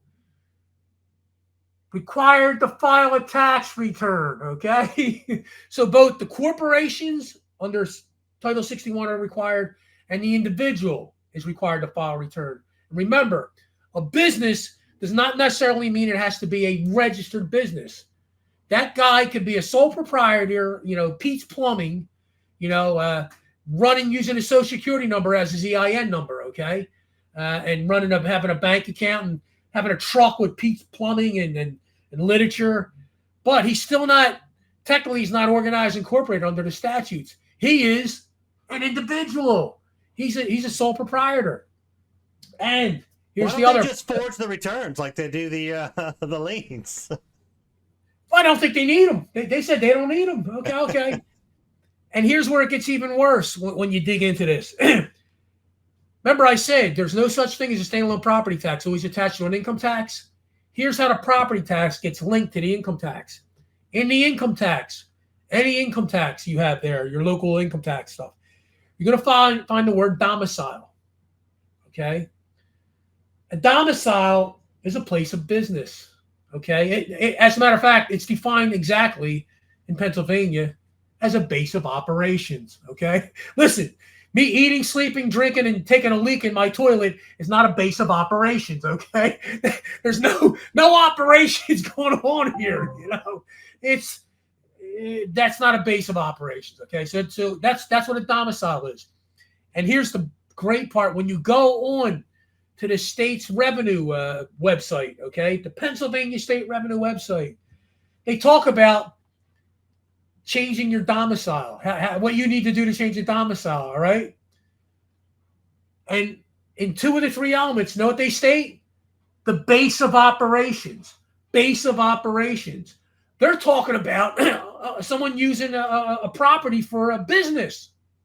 So if I had a car detailing business and I had a separate garage and I turned it into my little office where I'm detailing cars, that would be, and I registered, remember, when you register a business, or even when you file tax returns, you must have a base of operations, a domicile, okay? And your domicile cannot be a post office box. You can't register a business and use a P.O. box. It's got to be a hard-coded address. Why? So they can lead it and take it when you don't pay money. They can't take a P.O. box. Right. They want the property. So that's why you got to have a physical hard address, okay? So when you read that, they're talking about changing, and that's another thing too, they're talking about what an individual is. An individual is a taxpayer. It's blatant as can be right on the revenue website in the tax code. That's what an individual is. What do I get with the federal judge who finally knocked down my motion for reconsideration? Mr. Fagioli argues he's not a corporation. Well, of course, Mr. Fagioli is not a corporation. He's an individual. Oh, my God. My own. Judge, can you read? Can you read and understand? In other words, because he picked a word out, he can't show me any code. And here's the best part. And we rightfully linked it to Title 70. There's something called the Pennsylvania Tax Reform Code of 1971, which is really the godfather of all the other tax codes. In other words, everything came from that reconstruction in Title 71. There's not a property tax in there to be found, okay? You can't find one in that 71. It's all income taxes. And the judge states, Mr. Fadsell is an individual, and there's property taxes. There's other references to property taxes in 71. No, there's not. No, there's not, Judge. Now, he should have cited in Pennsylvania Tax Reform Code of 1971, here's what allows the county to generate a property tax. Section blah, blah, blah, blah, blah, blah. He didn't put any sections, no nothing. He just said, well, it's in there, and there's other sections in there. No, he couldn't point to anything because there's nothing to point to. He called me an individual and literally dismissed my case, which is on appeal now. He dismissed my case because he called me an individual. Not understanding what an individual is, not understanding the tax code, which he admitted at the hearing. He stated, I don't understand the county tax code. Great, okay. Then when he got in a sparring match with me about, did I see an attorney about the property that I got from my parents, when my parents passed away, I said, Judge, I don't need to see an attorney. He wanted to, I had to go to an attorney or it's not official. Judge, why would I go to an attorney for something that's already mine? Why would I need to run to this idiot who's got a bar card so he can tell me I owed it? F you, okay? F you and F you to the bar, okay? I said, Judge, I don't need to register anything. I said, what's the state's going to come in and take the property? The county's going to come? Bullshit. I said, it's not their property, okay? They have no ownership or interest in the property. He states, ready? He states in the hearing, well, maybe you're right. Maybe I'm right. Then maybe you should sign a judgment. Then when listen, one of the most egregious things they're doing, they're actually depriving us of due process in federal court with an abuse of Rule 12. Okay, I don't care what anyone says. I don't care what anybody in Randy's group says. Anybody else, they're abusing Rule 12. Rule 12 is not meant to be used that way. Okay. If you are not a United States entity, and Steve will argue till he's blue in the face that regardless of what they say, a municipality or a state is a United States entity. They're operating under the Constitution, okay? So we consider them U.S. entities. And even though the court put 21 days to answer, we actually gave them 60.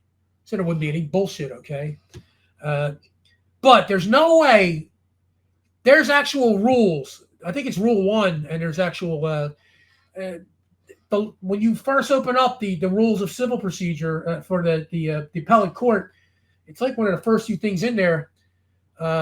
They talk about rules not expanding other rules. Okay, you can't have a rule expanding another rule. Isn't that what they're doing? Isn't Rule 12 expanding the answer period? Yeah. In other words, you either have 21 days to answer a suit if you're not a United States entity, or if you're a United States actor or employee or the United States, you have 60 days to answer, okay? Nowhere does it say if the lawyer files some bullshit 12B1 or 12B6 motion that it halts everything for 6 months, 9 months, 14 months because the attorney filed some crap motion, okay? That's not what that rule was there for, okay? And they have an obligation to try to set a hearing at least and move their motion forward, or it should be abandoned. Right there. And that's where we need to start banging them. Listen, when they do, as soon as they file these 12B1, 12B6 motions, start banging him with bar grievances, all right? They're in there. And the bar grievances are actually pretty stringent. It states, listen, the attorney should not delay a case for any reason, okay? And it states in there, doesn't matter what the custom practices and policies of the court are. In other words, they don't care what the custom practice and policy of the court is. The attorney's not supposed to be doing it if it's wrong, okay? But that's what he's doing. They're filing these 12B1, 12B6 motions and literally going on vacation. Right. Everything comes to a halt. The case goes off into the ether. Well, that deprives you of due process. you're entitled to somewhat of a speedy trial. Okay. Well, 14 months, Gary, is your trial speedy right now? No. If you're suffering real damages, you're suffering even more damages after 14 months. Okay. Right. So this is one of the things we're going to go after in the appeal. And they continued to follow me around with a armed guard when I go into the courthouse. I mean, this is. Hey, you're special, man. You're special. You know? They're afraid you're going to get lost. You know, they don't want you to get lost there. I feel very safe. I feel very safe. Liability reasons they're doing that. They just don't want you to get lost and sue them. You know. Right. So yeah, that's one of the things we're really going to bang on is because guess what? We read there's peer review papers, okay, written by attorneys and whatever, and legal institutions, and they talk about listen, when you file a 12B1, 12B6 motion, well, everything waits for the judge. And they state in the peer review paper, even though there's nothing in any rule, okay, there's no rule that states that's how it works. All right, so they're abusing this 12B1, 12B6 stuff. So I get in a discussion with the judge in my hearing. Okay. Well, so let me ask you. So you filed. I mean, they filed the 12B6. You answered them, obviously, right? I responded. They filed 12B1, 12B6, lack of jurisdiction, state of cause. So, and you really can't set your own hearings in federal court per se, and so it really is the judge that is doing this. Well, here, like you said, listen, that lawyer actually, like Steve had a great analogy. He said, listen, if that attorney had somebody wrongfully imprisoned, okay, for something, and he files something in the court, and the other side files an answer, right? Is that attorney going to say, let me sit on my hands for 6 months here and let my man rot away in court? No, he's going to be chomping at the bit to get what? A hearing, right? He wants a hearing before that judge because he wants his guy out of prison, right? Well, he'd be chomping at the they bit would say. to get him out. How come he didn't do that with these motions? How come he's not chomping at the bit to get into court and prove me wrong? Right? And no. further, the 12B6 is required to have depositions, affidavits, and statements of fact and other facts that prove their reason for dismissal. Hearsay words of attorney should not matter at all, and it says so in the rules. Trinsley versus Pagliaro. Right. That's very specific. That it's, and they actually mentioned 12B. They mentioned a 12B6 motion that it's not sufficient for an attorney with no, like I said, no testimony, no sworn affidavits, no nothing. Right. And listen, here's another. Affidavits are important in this way. There's actually in case law when you read about it. If you file an affidavit with your motion, and that attorney answers back, you got to have a hearing, okay? That judge can't make a decision if that attorney doesn't put an affidavit up on there. You got to have a hearing, okay? Now, when you file a motion, here's another great thing about motions. Affidavits. When you file a motion, you've got to file that affidavit at the time of the motion, okay? But if you file a response, you could file the affidavit at any time afterwards. You can go back and go, I'm going to file an affidavit for this motion I filed 2 months ago. This affidavit is sworn testimony. Same thing, when that affidavit's in there, that judge is not supposed to dismiss that case until he has a hearing, which they don't want to do, okay? They don't want to have hearings. So that's the importance of these affidavits. So affidavits are important when used properly, okay? And there's case law. I posted it up in the groups that were really specific about what happens with affidavits. So the only thing we've been successful on with the 12B sitting there was in Mississippi with the Choctaws. We messaged the judge's clerk and said, look, we paid for services, like this is the advice that you and Steve gave me. We paid for services this court. We've received none. This is bordering on theft of services. Within 2 days, what did he do? Sent us to tribal court. And he stayed the case so we wouldn't have a verdict to appeal. Like we wouldn't have a rule to appeal. So we had to go to tribal court. So when you push them, they just find a way to further waste your time and money. And it's funny you mentioned that because there was an article I read actually from a Philadelphia lawyer that was bitching about the same thing with these 12B motions. Everything goes off in the ether, and just that his case is sitting there for a year after these motions were filed. He actually asked one of the judges from the district court, okay? Not the judge in his case, but another judge there.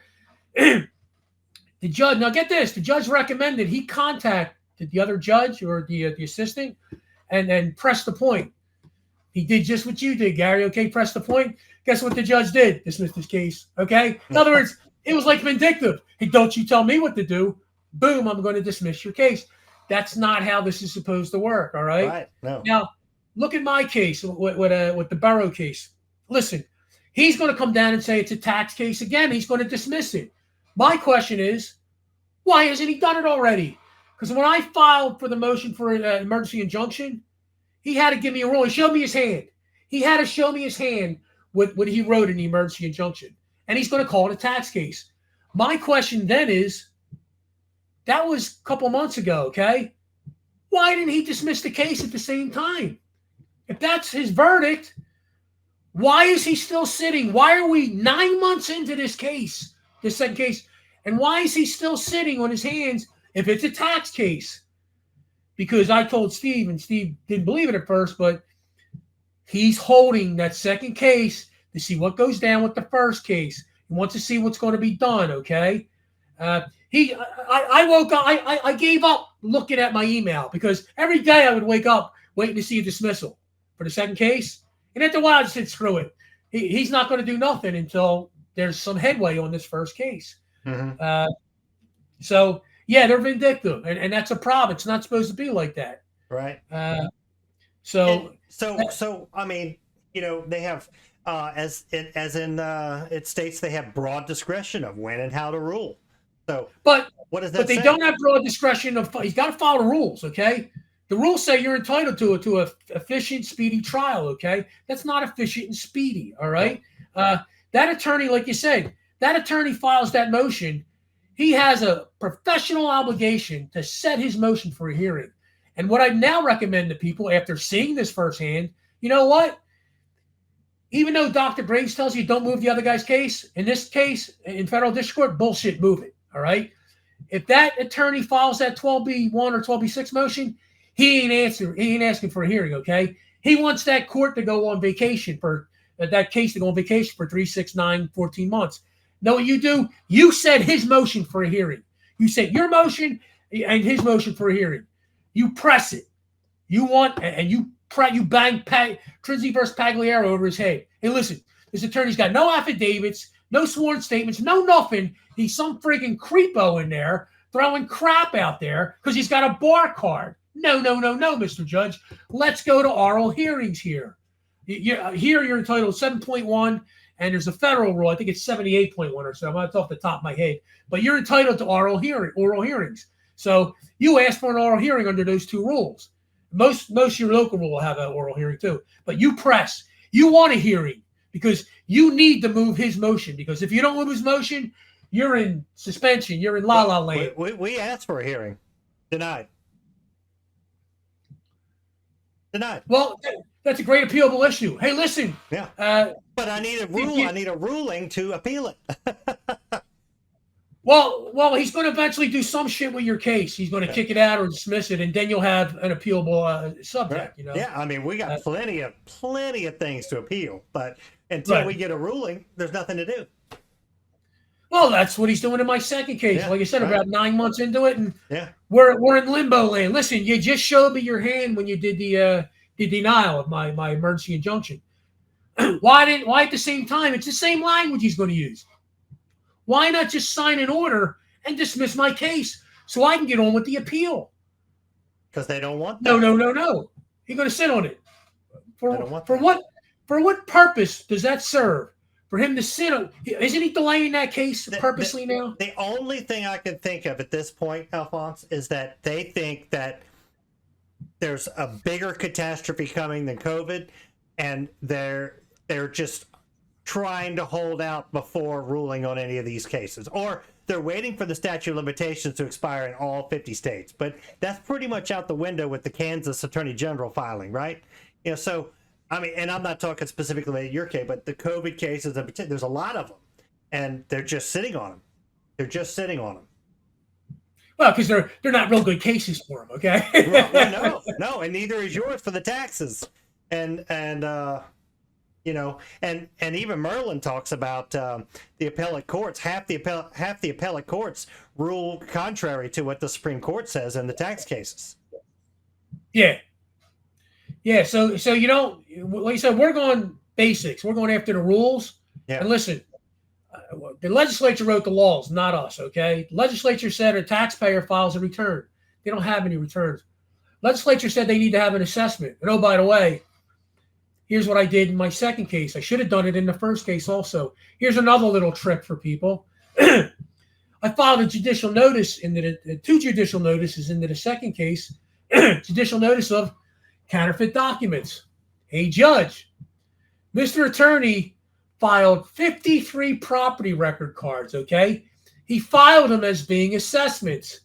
Their 2-page printouts look like they came from Zillow, okay? Nobody signed them. Nobody knows where the numbers came from. Here's where the numbers came from. You ready? You ready for this? And this is happening in your county. That's why I'm going to tell you people. The county hired a third-party assessment firm named Tyler Technologies, okay? Tyler Technologies,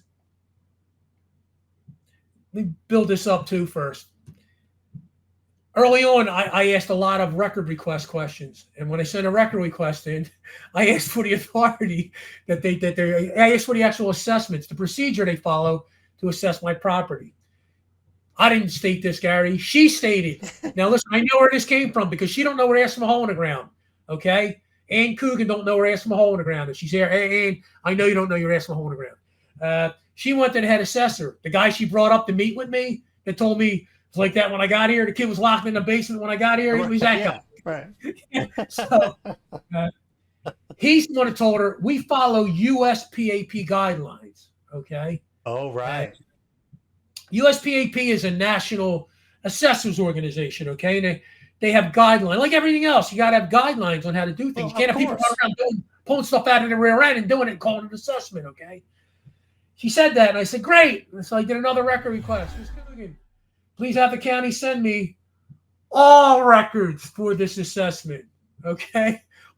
All USPAP compliant records. Show them to me, because a couple of elements of a USPAP assessment must be signed by the assessor. Guess what they don't have?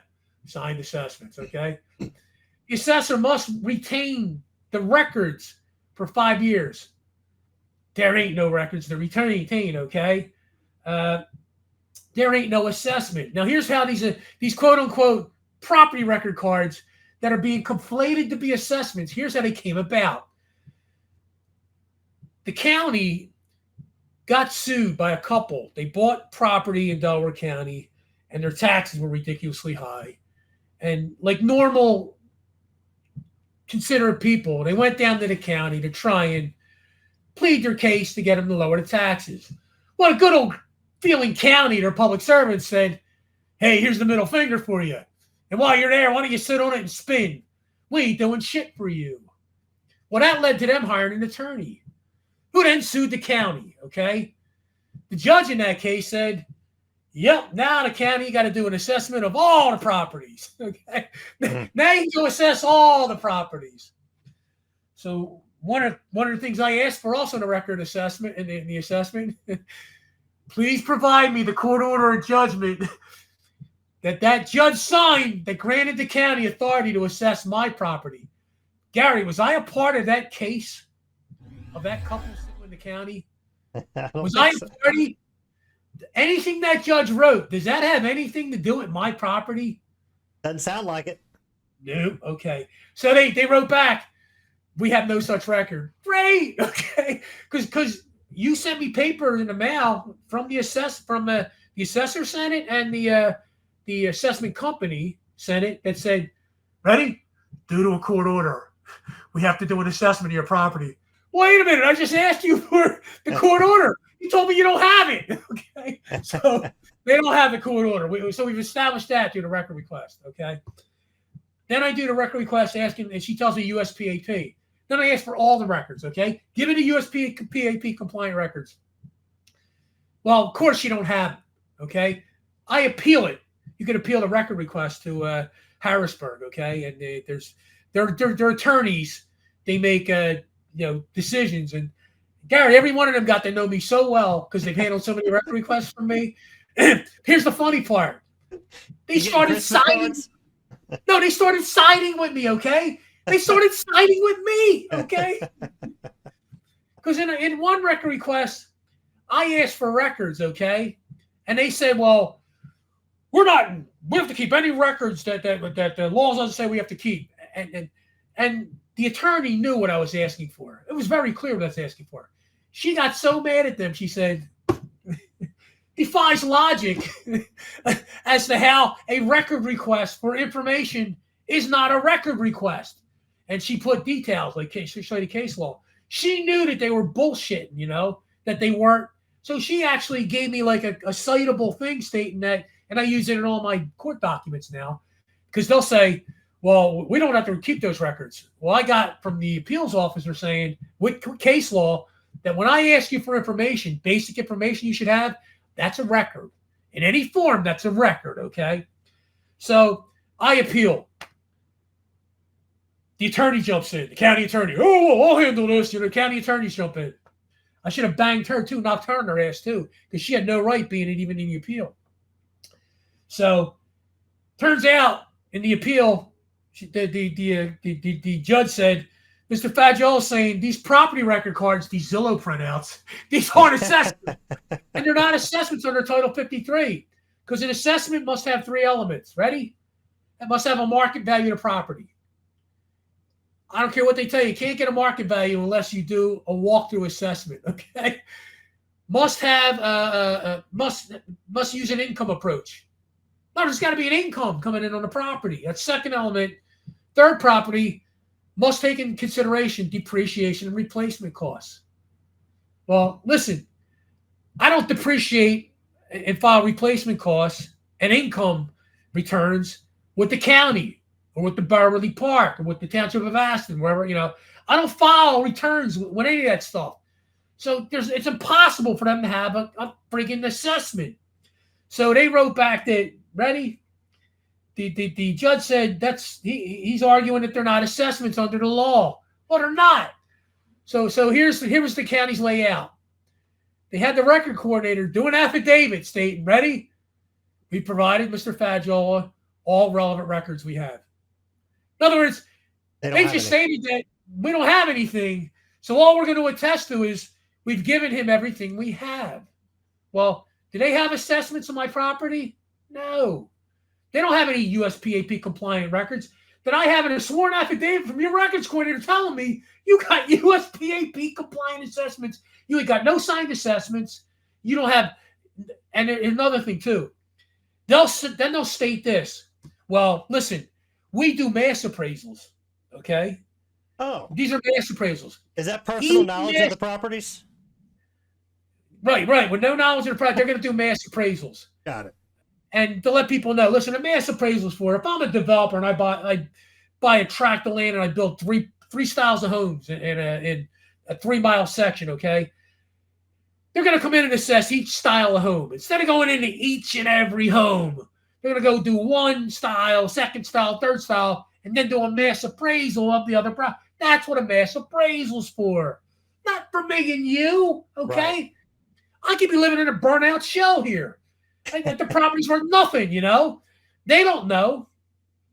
And here's the other thing. Even with mass appraisals, okay, they still must be USPAP compliant, which means there must be an assessor signing this stuff. Guess what they don't have?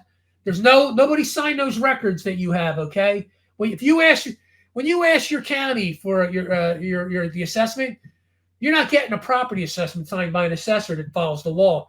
You're getting a Zillow printout, okay? You're getting a 2-page Zillow printout that in Pennsylvania referred to as a property record card.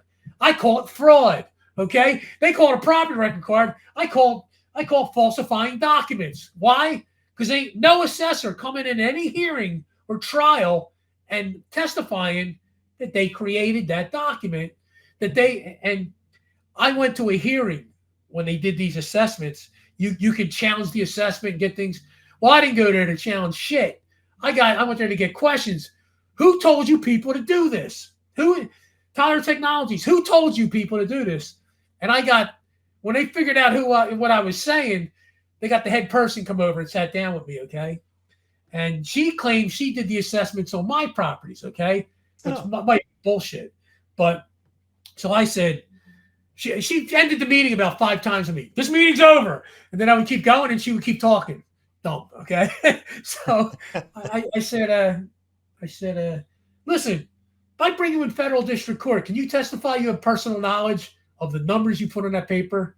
She literally states, I can testify to the best of my knowledge. I said, well, you're in a whole lot of trouble, lady. I said, because Rule 602, you can only testify to what, Gary? Things you have personal knowledge of. That's right. Miss, do you have any personal knowledge of any of those numbers on there? No. Miss, did you generate that document? Yes. Miss, is that document being used as a financial instrument? You created a financial instrument on my property and gave it to the county. Isn't that securities fraud? Didn't you just create securities fraud? Ended the meeting at that point, okay? That ended the meeting there. We were done at that point. So they don't have no assessments. Lo and behold, in the county case, the dummy attorney, because he's about as dumb as a friggin' rock, okay? He goes and gets like 53 these property record cards, and he submits them as assessments. Whoa, okay. He did it in both cases because he's involved in both cases. So I filed a judicial notice, Rule 201 judicial notice. Hey, judge, filed a judicial notice of counterfeit documents being filed in this case. Lo and behold, they argue, this is not appropriate. What's not appropriate? You people literally filing counterfeit documents into a federal court case? That's not in purview of the federal court? You filing falsified documents is not in the purview. Here's how dumb the attorney is. This is a Supreme Court attorney. That she works in the Supreme Court office, okay? Somehow the judge who's being sued in his individual capacity, he's somehow being provided an attorney at taxpayer cost, state cost. They got him a Supreme Court attorney, okay? She's filing into this case. She cites this case, Gary, why my judicial notice is inappropriate, okay? Here's the case she cited. The case that they're talking about, it was about a marketing piece, okay, that was not already in the case, and they couldn't verify who created the marketing piece, so they had to kick it out. I said, she must be like have a learning disability. I said, because my assessments that they provided me and that the attorney provided are in the case already. They're already in the case. Now, the other part of a judicial notice is the document, that the authenticity of the document can't come into question, okay? Well, the authenticity of the document can't come into question. I didn't create it. You people created it. You made those assessments. What are you going to say? You didn't make them? You came to me. You filed them into a case. So there's no way we can say that the authenticity can be questioned because you guys created them. I didn't make them. It's not like I made them and stuck them in the case. You guys made them. So everything she stated, Supreme Court attorney, was bogus. So I'm like, what are you citing? First of all, my documents, and you put them in there. I put them in the court case. And of course, the court has, you guys, when you put that in the docket, you gave the court jurisdiction over that document, all right? You filed falsified documents in a federal court case. You're going to tell the judge, well, judge, you don't really have jurisdiction over those falsified documents. Really? So when I filed this stuff in the second case, and he keeps ignoring it, I brought in Title 18, Section 4, misprision of felony. Yo, judge, when I'm bringing this in, these people are literally filing falsified documents into a federal court case that I can prove are falsified. I have an affidavit from the records coordinator saying they follow USPAP. They told me in an affidavit on the appeal they don't have any more records. They gave me everything they have. Know where that document came from, Gary? That record card? The county hired this Tyler Technologies, okay? These people literally went online and took whatever they already had as data and looked at like, well, look at Mr. Fagiola's property selling for about $420 now. Well, let's assess it. They literally went online and just threw numbers on a piece of paper. All right. Nobody knows who threw those numbers on that paper. The county doesn't have a name of who from Tyler Technologies put those numbers on that paper. All right. Then they fed it into what's called the CAMA system, Computer Aided Mass Appraisal System. Ready? Computer Aided Mass Appraisal System, CAMA system, it's called. So now they fed it into, I called it a black box in my filing. I said, now we have some unknown employee from a third-party company, an unknown employee creating data out of thin air, no personal knowledge of anything, just throwing stuff into a case, entering it into a black box system, I said, where nobody knows how this black box system works. Nobody knows how that software works, how it comes up with these numbers, right? Because all they're doing is just, well, I got these numbers from the county and I got these numbers from Zillow and Trulia. Let me plug them into the black box CAMA system and let's see what it spits out as an assessment. If this isn't racketeering and fraud, I don't know what is, okay? So I hit him for judicial notice of counterfeit assessments. And that Tax Injunction Act he's hanging on, guess what that is? That's for assessments. Hey, Judge, I'm saying not only do they not have assessments, I'm saying what they have are falsified. I got an affidavit from the borough from the records coordinator stating that. Then I threw the bomb in there. I call it the tar baby. I filed a second Rule 201 judicial notice. What do we say about writs, Gary? Who's got to sign that writ? The lawyer, right? Yeah, the lawyer signs it, man. That's how it works. This is how we do it, Gary. This is how we do it. Listen, this is how we do judicial writs. I think I'm going to get my law degree and start repossessing houses. So I filed, hey, Judge, these are counterfeit writs. I provided evidence. Judge, look, here's what Title 53 says, okay? Look, says President of Court. I circled it real big. Look, President of Court. Right. Seal. Look at the attorneys. Remove the entire section. Look, no seal. There's no court seal. And here's what the attorney actually argued is the seal. You ready? Given it's the modern day, Gary, we're computerized now. The timestamp that the computer puts on the document is equivalent to the court seal. Okay? The timestamp is now the court seal. Okay? He actually argued this. And I went, that's about the dumbest thing I ever heard. Okay? So, because the court seal means the court is verifying the document was issued by the court, not an administrative office called the Office of Judicial Support. The court, the judges in the court did that. The timestamp didn't do it. Okay? This is what they're arguing. Well, it sounds like we can go in the real estate business pretty quick, huh? I mean, listen, evidently, you can sell a house without a deed if you're the county, okay? Yeah, you can steal it and sell it with your name not on there and having no right to the property. But if you're an heir and you're actually on the deed as an heir, okay, yeah. You don't have standing for the case, Gary. You can't bring the case. Well, we can sell the house. Don't we know how to form a county by now? Maybe we should just do that. And the sad part about it is the people at the municipal level don't have a clue. They don't have a clue. No. They really literally got these jobs and they told them, listen, we send these out at this date, okay? And if you don't get them back, you do this. That's all they know, okay? That's it. They don't know any legalities of it. All they say, they point to the statute, then you ask them a question on the statute, and next thing out of their mouth, got to talk to my attorney. Wait a minute. Your attorney, why don't your attorney come run this whole thing, you know? In other words, why don't I talk to the guy who cuts your grass or does your tile work or does, why? Let me go talk to him. In other words, I got to go talk to some third party that has no rights or authority to do anything from the state. The legislature didn't grant them authority to do anything, but you want me to go talk to that third party who's got no legislative authority to do anything. See a problem with this process? We got the people doing it. They don't understand it. They have no clue how it works. They're listening to these idiots with bar cards that literally will violate the law as quick as they will breathe because they know that municipal court judge is going to say, see no evil, hear no evil, speak no evil.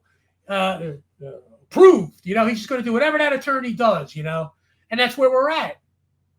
And so is the judge at all going to be, do you see any hope for favorability here, or is he just no, with this judge, with the old guy? No, he should be in an old folks home right now. Okay.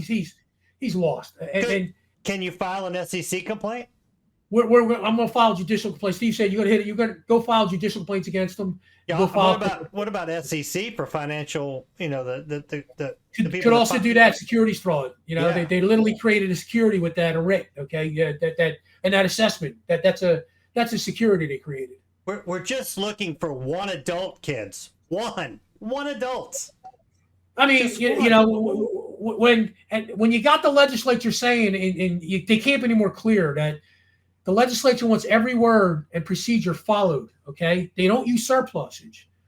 And then when you give it to the judge, you say, look, not only do they not have it signed, they just removed the entire section. Oh, by the way, there's no seal on there. And oh, by the way, the coup de grace, there's no judgment or order. You can't create a writ without a judgment or order. You just can't create a writ, okay? A writ of a apostasy. You can't do it. Yet they did. So in other words, they did the impossible. They commenced the case without a complaint, created a writ without a judge, without judgment. They just did about 10 things that are impossible by law. Yeah. Okay. So I kept it basic. Notice of counterfeit writs, because I want to stick that writ front and center. And when I filed my notice of appeal, right after it, I filed a motion for a hearing on my judicial notices. Hey, Judge, I want a friggin' hearing on these judicial notices. These are counterfeit assessments. These are counterfeit writs. Because I want to put that writ front and center. So when this goes to appeal, I'm going to stick that in the appellate court's face and go, hey, appellate court, are you telling me that judges don't need to sign writs? Is this acceptable? How can an appellate court say, yeah, clerks can sign writs. We don't need the judge. We don't need no stinking judge. Why even have trials anymore? Why did they let the clerk do it? So John Gentry was on here a couple of weeks ago, and he was able to successfully remonstrate the Tennessee legislature. I wonder if you were able to. I haven't looked at Pennsylvania to see how strong the remonstrance is, but I wonder if you went and told this story to the legislature. If that would make any difference. You want to hear how full shit the legislature is? There was a guy, he's actually a congressman. He was running in Pennsylvania. And his big issue was the school taxes and them taking properties that they're not allowed to take, okay? That was bothering him, rightfully so. Yeah. This the same time I filed my first suit. Oh, what an avenue here. I got a congressman publicly stating, campaigning on reform this school tax. You don't like this school tax? Great, Mr. Dude, I get his professional email address. I get his private email address. I send him copies of my suit. Hey, representative, I'd be happy to come in here and explain the tax code to you in detail of what they're doing wrong with the school tax, what they're doing wrong with all kinds. Guess who I never heard back from? That guy. Mr. Representative. He don't want to know nothing. Yeah, to get to speaking from experience, to get to an issue like that, you're gonna have to go in there with a smaller problem and develop a relationship with the guy, and then maybe he'll listen to you, maybe. But it's just like these news reporters. You can't just call them or email them. You're gonna have to develop a relationship with these guys, Yeah, and Steve's right on that. That's the one thing we are missing. He has in Florida. They built up a network of some media people that will get things on the air for them or get them in print. Right. And that's one of the first things they do when they file a case, because, like Randy Kelton said, you have the law and the facts on your side doesn't mean you're going to win your case. Okay, right. We're seeing that now. Okay, we have the law and the facts on our side, and we have judges that are blatantly violating rules. There's no way you're 14 months into this. There's no way that rule suspended your case for 14 months. That is not how that rule was meant. That's in violation of actually law, tons of law, and it's in violation of the actual court rules itself, because the court rules say one rule shall not expand any other rule. Well, my God, they've expanded the 21-day and 60-day answer period to 14 months in your case. Yeah. I think it's pretty egregious, okay? Well, in tribal court, we had a hearing on the motion to dismiss, and it's got to be close to 2 months now or more. So even a tribal judge is doing it? There's a tribal judge now? Yeah, it's a tribal court. He's jerking you around? Well, yeah, he's supposed to. I mean, he was very responsive and attentive to what we were saying, and he said he was going to issue a ruling shortly. Well, it's been 2 months and nothing. It's all relative, Gary. Shortly could be 2 years, okay? Right. Yeah, I think he waded into something he didn't know he was going to get into, but and now he's doesn't know how to get out of it. But that's not my problem. All he has to do is dismiss the case. We get to go back to federal court. Yeah, I mean, look at what's happening. Even just my first tax cases, there's not an affidavit that they have filed in that case. Notice we have attorneys that are Tax Injunction Act with no returns, no assessments, no corporate charters, no receipts, no nothing to prove that I'm a corporation, a business, or an individual. Or a frivolous filer. Or frivolous. And guess what? That judge stayed away from that frivolous bullshit, okay? He didn't go anywhere near that with me. And guess what? Like you said, he knew he didn't have any affidavits for the 12B6. So he puts the 12B6 away and goes, I ain't going to talk about the 12B6.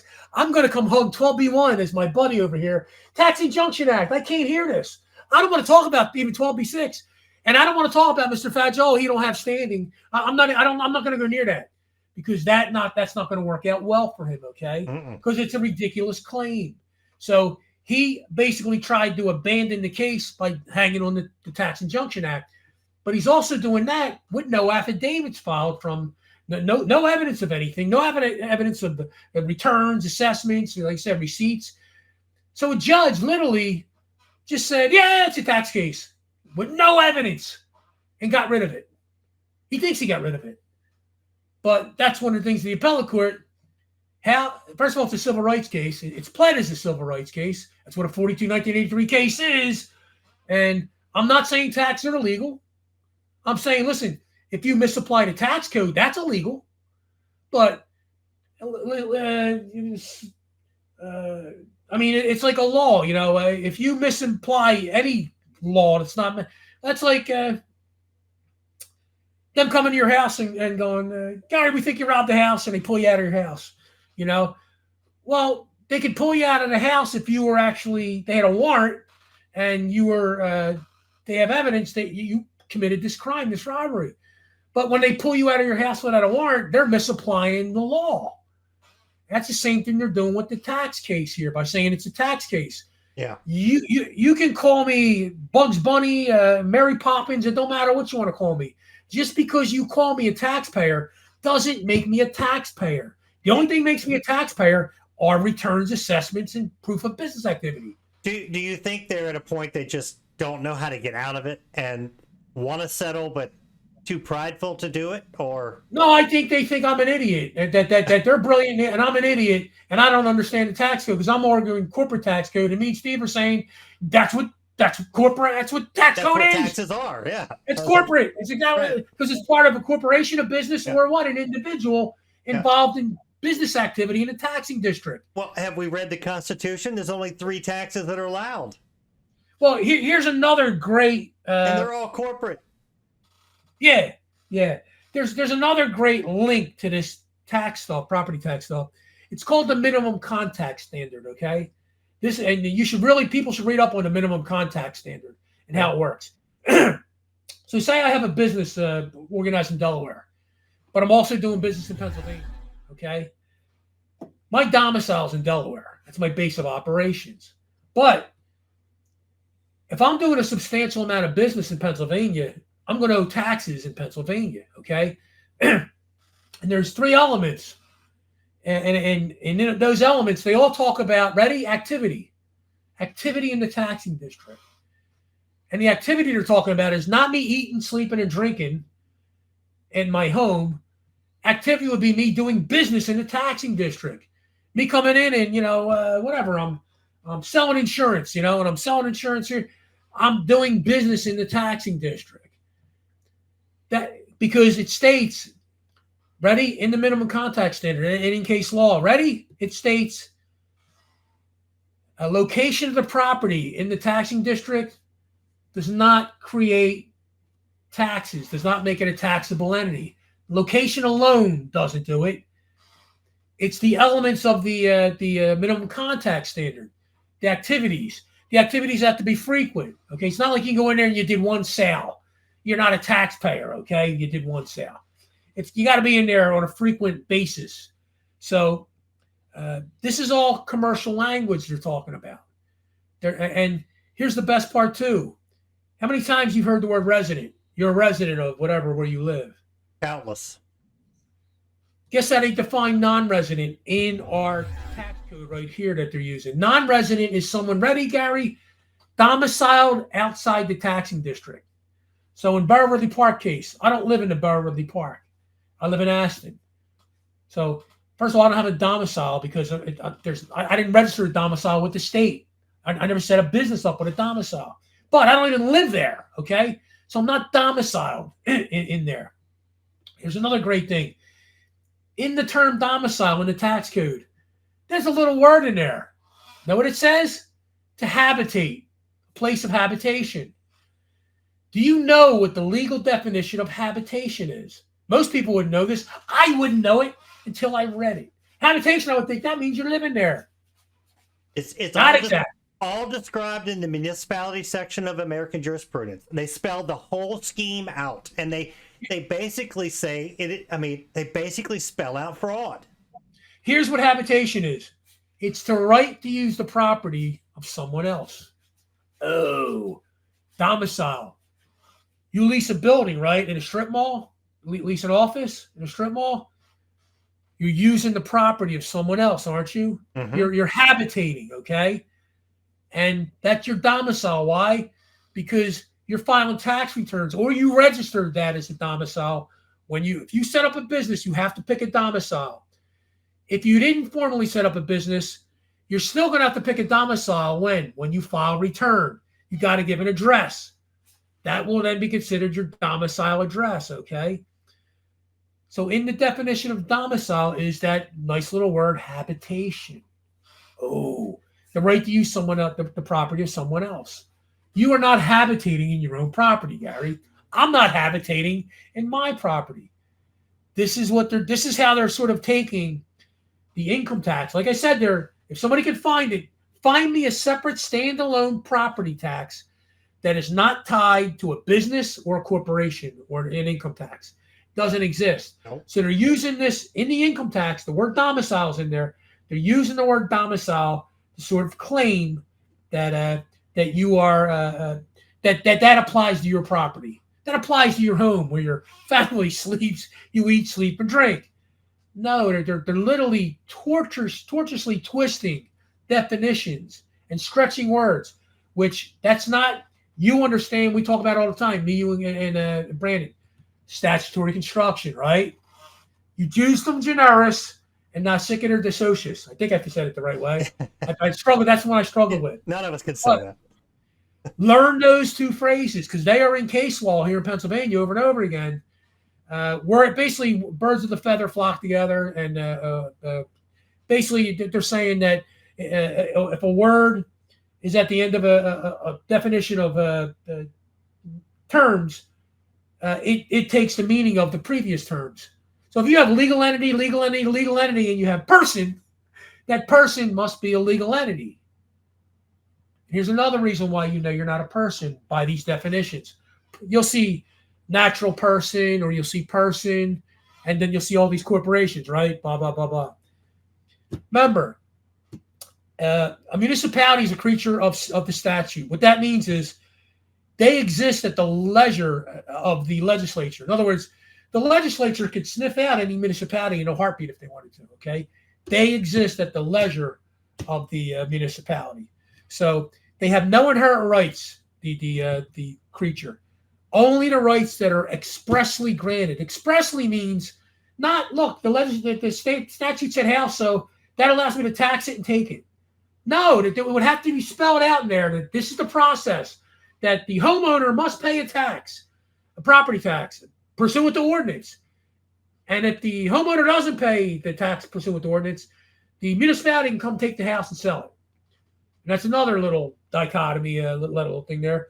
Ordinances aren't laws. Why? Municipalities can't make laws. Right. Borough councils can't make laws. Okay. And I cite that one case in Pennsylvania, famous case, but they say, obviously, an ordinance is not a law. Okay. Then how did we get here? How, if it's not a law, how's the municipality saying they passed this ordinance and I'm responsible for it? The only way I can be responsible for that ordinance is if I'm under their jurisdiction. How would I get under their jurisdiction? Organize, incorporate a business. Right. Or I have a business and I'm just not organized, incorporated, but I'm filing returns. Or I'm an individual. I'm an individual, and they talk about. Here's another thing an individual is. Somebody may be a vice president, or there might be a supervisor transferred from another state coming to work in Pennsylvania. Okay. Now he's a taxpayer for the time he's here. Okay. He's a natural person. He's a taxpayer for the time he's here. Okay. He's just an employee. He's not running a business, right? You don't have a business. He's not organized and incorporated. But what is he, Gary? He's an individual. Okay. Why? Because him working in this taxing district, even though he works, say he works in Seattle, okay, but he's coming here for 6 months to a year to do some work. He's got to file a tax return, that guy. He's going to have to file a tax return, an income tax return. He's a taxpayer. He's an individual. You and I are not required to file any returns. The businesses in your county, Gary, and everybody else, they're filing tax returns with the county. They actually file tax returns with the county. And in Pennsylvania, it's under 72, 48, 43-1. It states, taxpayer, ready? They are required to file, in order to ascertain the amount of the assessment, they must file a return. A return created by the Board of Assessment or by the taxing authority. So the taxing authority or Board of Assessment sends a return out to the local business. They fill it out. We did X amount of the sales. Here's the depreciation replacement cost of the property right now. They fill all that out. County gets that back. They do an assessment. Got the property back. Oh, okay, the return back. Here's the assessment. Here's the definition of assessment in the state tax code that they're using. You ready? An assessment is an underpayment. That's the definition of assessment, underpayment. Now think about it. If they send me a return and I fill it out, okay, and I think, well, mine are like what I'm supposed to be paying. I say, I think I'm supposed to be paying $30,000 this year. And I write it out and I send it to them and they go, Mr. Fadjoe, our records indicate you're supposed to be paying $40,000. They're going to send me, Gary, what are they going to send me? An assessment for $10,000. Because why? It was an underpayment by me. I sent them 30. They're saying I owed 40. This is all the tax code is corporate. It's all business, or it's tied to somebody acting in a business fashion in the taxing. The amount of deception that is going on in all levels of life is just unbelievable. And I want to bring up a point, like money. Is money property? Oh, I consider property, absolutely. Yeah. And so this is the I don't example. care what they call it. This is the example Merlin said. He said, look, if I go out and use my money, which is my property, to buy 10 cups, and I put them on my shelf, and I sell 7 cups, for more than I paid for, then that money that I got from them is still my property. So who gave anyone interest in that property? So in the United States, you should be able to go out and have a lawn service business and sell your wages, sell your work for wages, and that money is your property without having to start a corporation even.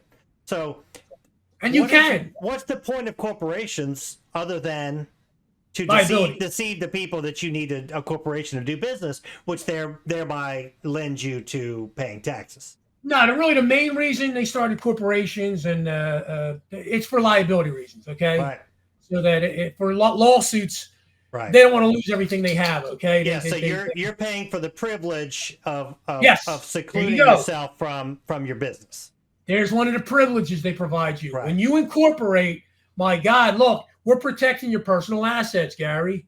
That if we didn't give this to you, and you had Gary's lawn business and you ran over somebody's dog and killed it, Right. God, that's a horrible analogy, but sorry about that. but you could be sued, okay? Yeah. Right. You could be sued. Right. But if you had a business and you were incorporated, you know, that's really it's to protect. And this is what allows all these corporations to do all these despicable things, because they have no liability. Like, well, you can just take the assets of the company, sure, but we've all made millions of dollars as the board. That's all protected income now. So we're going to continue to do evil things and make evil decisions for the board and the corporation. Because and what that leads me to, and other people in the Telegram group are having the same problem. I decided to sue the judge because I knew he was going to cry immunity right off the bat. Okay, so I figured, let me leave the official capacity out of it. Let me go after his individual capacity, because they can't stop me from suing him individually. Okay, right. They can holler all they want. If he now they gave him a Supreme Court attorney. Okay, somebody in the Supreme Court office, he gets it. So now he's got no out of pocket fee. Okay, but this is the if he had to pay, right? What's that? It's the smart attorney, right? The Supreme Court. Yeah, the D&E who couldn't even get a court citing right. This supposed to intimidate me, right? You're a Supreme Court attorney. My God, I'll knock your ass all around the court. Right. If that judge, if they were following the law, we're supposed to be following it. If that judge had to pay for that attorney out of his own pocket, okay, and he kept getting sued individually, what would happen, Gary? Would his behavior change? He would go, you know what? I'm tired of getting sued by everybody, by these pro se's. He's freaking pro se's suing me left and right. I think I'm going to follow the law as it's written so that I can't get sued. Because there can't be any vagueness when I say, listen, the writ was signed by the president of the court. Look, it was signed. As long as he's following the law, he has nothing to worry about, okay? Right. But he's got no incentive to now follow the law because he's getting sued by me individually. They gave him an attorney for nothing. Is he going to learn anything here? Not unless I win and get a big hefty check out of him, you know. Because right now, he's got no skin in the game. He's not paying for. Now, if I was a real person that had to pay for that, what's your retainer fee for an attorney? $10,000, $15,000, $20,000 at least, just to get started, right? Yeah. And then he's going to write you document. Every document he writes, he's probably charging $400 an hour, right? $350, $400 an hour, generating documents, and my God, he's going to love filing. 500, 600. Yeah, and he's going to love filing, right? Because everything he files, he's going to get paid for, right? Right. And he's going to love them SIR replies. He's going to use them too. If they're available to him, he's going to file them whether he needs to or not. Why? Because there's another filing he can get charged for. Charged for, you know. Yeah. And this is the problem we're having right now is there's no accountability because we have judges running, and it's really no more complicated than you have the most evil organization that ever stepped foot. People talk about the Nazis. The Nazis are pikers compared to the legal society and the Bar Association, okay? They're literally pikers. Yeah. The Bar Association has killed and decimated and destroyed more lives than any Nazis could ever hope to do, okay? Yeah. They've stolen properties, money. They've ruined lives. I mean, look at the crap that we're watching them do, okay? And we have strong cases based on strong fundamental foundations that, listen, this is the man under the, like Steve said, the guy under the bridge test, okay? I could show my case to the guy under the bridge and go, hey, Mr. Homeless Guy, let me show you this. Look, here's a writ. What's that say? President of the court. Okay, let me show you what they did. What's theirs missing? Oh, they don't have the signature.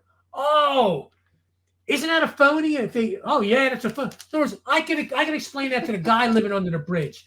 Yeah. But for some reason, I can't get it through to a federal judge, okay? Can't get it to sink in his head because he proved my case to federal judge because I think it's in the first page of my case, first couple pages. I stated, I can't find anywhere in Pennsylvania law that states, as long as they call it a municipal claim or a tax case, it suspends the federal constitution, the state constitution, the federal laws, the state laws, the rules of professional conduct, the rules of judicial conduct, the rules of civil procedure. I can't find where the term municipal claim or tax case destroys all those God-given inherent rights. Yet here's the judge going, well, Mr. Fagioli, they called you a taxpayer. I can't hear this case. They can do anything. They can rape you, Mr. Fagioli, because it's a tax case. I can't get involved in there. They might have a tax procedure where if you don't pay them, you got to get raped for every $1,000 you owe. So if my God, you owe $20,000, you got 20 rapes coming, Mr. Fagioli. Mr. Fagioli, that's part of the tax code. I cannot get involved in this. Does that make any sense? No, because you can't legalize criminality, okay? So if they're dealing in phony writs, phony assessments, phony judgments, sorry, Mr. Judge, they don't get to call it a tax case and go about their merry way, and you don't either, okay? Because you can't, like when the attorney was arguing. Now wait, I got chided in court. He stated to me, and I had a good point. I said, listen, I can't find anywhere in the rules where it states he files a 12B motion, we all go on vacation for 6 months or a year. I can't find it anywhere. Yeah. Judge couldn't cite it to me, okay? He goes, here was his explanation. Steve banged the shit out of this and ridiculed it. His response to you said was, well, you didn't go to law school. What's that got to do with being able to read and understand going to law school, okay? Because no, I didn't go to law school, but I have a difference of opinion about a rule with a federal judge. And guess what? I got a pretty strong case because he can't show me any rule that allows him to use that rule that way. Now, we're going to find out how this is going to work in the appellate court, but I got a pretty strong argument. He can't just show me, look, he can say, look, Mr. Factor, here's the rule. He files that. We can wait a year, the rule, 14 months. Yeah, like Gary, 14 months for Gary. We're going to wait. No, he can't do that. But the attorney for the county, he pled they had 11th Amendment immunity. The county, he pled has 11. Now, this is an attorney, okay? Doesn't the judge say? He goes, he questioned it. The judge said, well, I don't think that applies to a county. He goes, but now get this, I'll have to check. I intervened. Judge, when it was my turn, I said, Judge, remember the 11th Amendment thing you're going to check on? You don't need to check on anything. First of all, counties are persons. They have no state immunity. Number two, Judge, there's criminal allegations in my civil complaint. Judge, as soon as I filed them criminal allegations in there, the 11th Amendment went away because you can't create a right or an amendment that legalizes criminality. Yeah, because they can't say, yeah, you did all this criminal stuff, but you got 11th Amendment immunity. Doesn't work that way. Unclean hands. They're acting like it does. Unclean hands. And so when you send a bar grievance in Pennsylvania, where do you send it? I send it to, it goes to the court, the Supreme Court. You said that they have a review board there. So this is an interesting point that we just recently talked about. I think Gentry brought this up, but so if the Supreme Court created this board to review this judicial thing, how is that not legislating from the bench? Yeah, but and know what it is? They'll say it's an administrative function. They still created something. They created an administrative agency. That is a legislative act. Well, they'll argue it's an administrative act. Okay, they will. They'll argue it's an administrative act. Are they paying the people on the board? Are they taxing? I'm sure they're salary. I'm sure they have salary. Yeah, are they taxing the attorneys to pay for it? Yes. Yeah. Well, listen. It could be argued just like it could be argued. Hey, Mr. Judge, how the hell did you get a Supreme Court attorney in this case at zero cost? How'd that work? Because if I got sued in my individual capacity, I don't get to run to the attorney, Supreme Court, and go, hey, listen, can I get a free attorney? Can I get one of their free attorneys? They're going to go, no. But he's a judge. He's a judge. We're going to give him a free attorney. Really? I didn't sue him as an official capacity. In his official capacity, you can get him an attorney. They give him a free attorney so he can sit on the 12B6 for 14 months. That's the other judge. No, that's the other judge. Whatever. I mean, you know what I mean. The favors. It's just favors. Oh, yeah. Like I said, it is, it's the Bar Association is the most corrupt, evil organization I've ever met. And I tell people it's equated to this. First thing they tell you to do, anything you get in trouble, go get an attorney, right? That's the first thing they do it on. They do it on TV. It's all you hear about, right? Oh, you better get an attorney. Yeah. Only a fool would represent himself, right? That's the other thing. Only a fool would represent himself. Right. It's all mind, like brainwashing, to get it in your brain that you better go get this attorney guy, Why do you want to do that? Because when you get that attorney, what can't you do in court, Gary, when you have an attorney? Can't speak. You got to speak through him. You got to give him the paper, Mr. Attorney. He go, I'm not doing that. I'm doing my own thing. You're now under my control. And the only thing you can do then is you can hope you'd have to go for assistant to counsel, the failure of assistant that he wouldn't listen to you. But then you'd have a whole other problem, right? Another administrative problem to try and prove that counsel misrepresented you, wouldn't give you proper representation. Right? They built these walls and gates to try and keep us out. And here's my thing. Listen. When we file federal complaints, unless I file a federal complaint that's just way off in la-la land, that should be kicked out, we deserve an answer, okay? Because that answer ends 95% of these cases. Why does it end 95% of the cases? Because A, they can't answer the case. And B, if they're arrogant enough to answer the case, well, now they really step into dog shit because now it goes to trial. And now I get to talk to a jury, and I get to explain to them, do you see that judge's signature there? Well, no, I don't, Do you see a signature on this assessment? Well, no, I don't. Who created that? The county. Who's that? Oh, I don't know. Because now it all starts to come out, and you get to start breaking it down. Look at the definition of taxpayer. What does it say? Look, person or business required to file return. Do you file returns with the county? Well, no, I don't. Oh, you shouldn't be paying taxes either. You should be paying. They've been ripping you off. Imagine getting that in front of a jury and explaining what's going on here. Right. And did you know that you cannot read from a law book in front of the jury? You can't read the law book or American jurisprudence to the jury.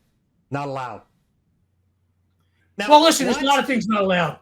I watched the borough manager that I'm suing now literally testify for 20 minutes on ordinances that they're taxing me through these ordinances. Okay, now he testified for 20 minutes about them taxing me through ordinances. My first question to him, Mr. Tutak, is an ordinance a law? Objection. Well, not only the attorney object, the judge objected. How does the judge object in a case? The judge objected. Whoa, hold on a second, guys. He just testified for 20 minutes about ordinances being laws that I'm responsible for. I asked him a basic question. Now you're telling me he's not qualified? So wait, he's not qualified to determine if an ordinance is a law, but he's qualified to impose the ordinance upon me? We're in la-la land. In other words, he don't know what it is. He's not qualified to know what it is to explain it, but he's qualified to impose it. Does that make any sense whatsoever? I can't tell you what it is, but I can impose it upon you. This is where we're at, okay? And this is the problem we're having is we have uneducated municipal employees and judges. The problem, too, with the municipal court judges, which we're all facing, is you need to understand they held positions even before being judges in the municipality. So when you're fighting your local municipality, that's their buddies, number one, okay? They probably know them people. Number two, they did those jobs already. Not only they did their jobs, their kids did those jobs. Like Capuzzi, his son's a goddamn tax collector, okay? Come on, man. What kind of fair fraternity brother, the bar member. Absolutely, and they're all bar members, right? Right. Like, oh my God, like I said, he should have had that attorney arrested when I showed him that rate. Went, look at that. He removed the whole thing. Mr. Attorney, I'm going to need you to find me some case law. Mr. Attorney couldn't find case law. You should have had him arrested at that point. Or like you said, at a minimum sanctioned for not being able to explain how he created a writ with no judge. Yeah. Because that's like saying I created a baby without any sperm. Just created it. His immaculate conception, man. Had one of them immaculate conceptions, man. Well, there is precedent for that. Yeah. Happened once, I think. Haven't heard of it anymore, Yeah. Imagine your wife coming over, yeah, I'm pregnant. Wait a minute. We haven't had sex for a while. Yeah. That's immaculate conception. Did you hear about in the Civil War where they shot a musket and it went through the male genital parts and lodged in the woman's womb, and she actually got pregnant, and they ended up meeting before they even met. Out of here! I swear, they had a child together, got married, and lived happy ever after. True story. You're claiming that a musket created a baby? It's true. It's true. That happened. I want to see this story. That's a fact. I want to see this story. Yeah. I think I got a bridge in Brooklyn to sell you. I just heard somebody else reading the story to me the other day, and I was like, yeah, I do remember hearing that, and wow, who knows? But yeah, that's what's going on with people, that they're literally abusing the tax code. Why? Because they can, okay? And like Steve said, think about it. In order for you to believe that your public servants can literally come take your property, remember, what is the people? The government was provided for the peace, safety, and happiness of the people, right? So we are to believe that the people who created government for their peace, safety, and happiness said, you know what? Let's give them the power to steal our homes and sell them. Yeah, that's what we're going to do. Yeah, well, we're all going to vote on it. To fund corruption. To fund, like Steve said, in order to fund the freedom system, we must destroy the freedom system, In order to save the village, we must burn the village, And that's what they're doing. In the name of freedom, we must violate your rights and steal your property in the name of freedom, And that's what we're facing. I appreciate your time. We're about 2.5 hours in, so if there's anything else you want to get in, I don't want to monopolize your time. I know you're busy. Pretty much it. I just tell people, listen, stay away from the land pat nonsense and all the other crap, and stop worrying about words. Words don't create jurisdiction. Listen, I can argue words. Like if I argue individual, I'm going into the actual code and showing, look, individuals file returns. I don't file returns. That can't be me. I don't care if they call me taxpayer. I don't care if they call my property real estate. I don't care if they call it Disneyland. It doesn't matter what they call it. They got to have a right to do something with it. You either have a right or you don't. And you don't accidentally create jurisdiction. I'm sorry, I don't buy that. Well, Mr. Fadjola, you had due process. You showed up. Let me get this straight. You guys never commenced the suit. You're forging documents left and right, and you're threatening to steal my property. Yeah, I showed up to defend my property. What am I supposed to do? Sit on my hands and let you people show up with guns and steal my property? Don't tell me that's due process and I had a right. I was given a right. No. So, just you got to listen. Like Steve said, it's code pleading whether you like it or not, and you got to understand the statutes, and you really need to understand statutory construction. You use them generis and not sic et dissocius. And when you I'm sure you and Brandon do it now. When somebody will read something, they'll say, "Gary, I don't see it," and then you'll read it. And you go, "Yeah, it's right there." Pops right out of you because you read about a million of these things, and you understand statutory construction and what they're doing. So listen, this stuff isn't easy. It doesn't matter how much I know or what I think I know.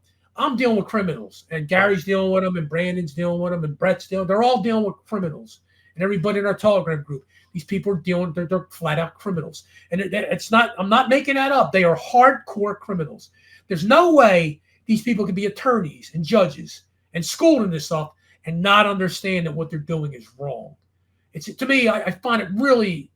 It's not feasible. Okay, that a judge doesn't know that a writ's got to be signed.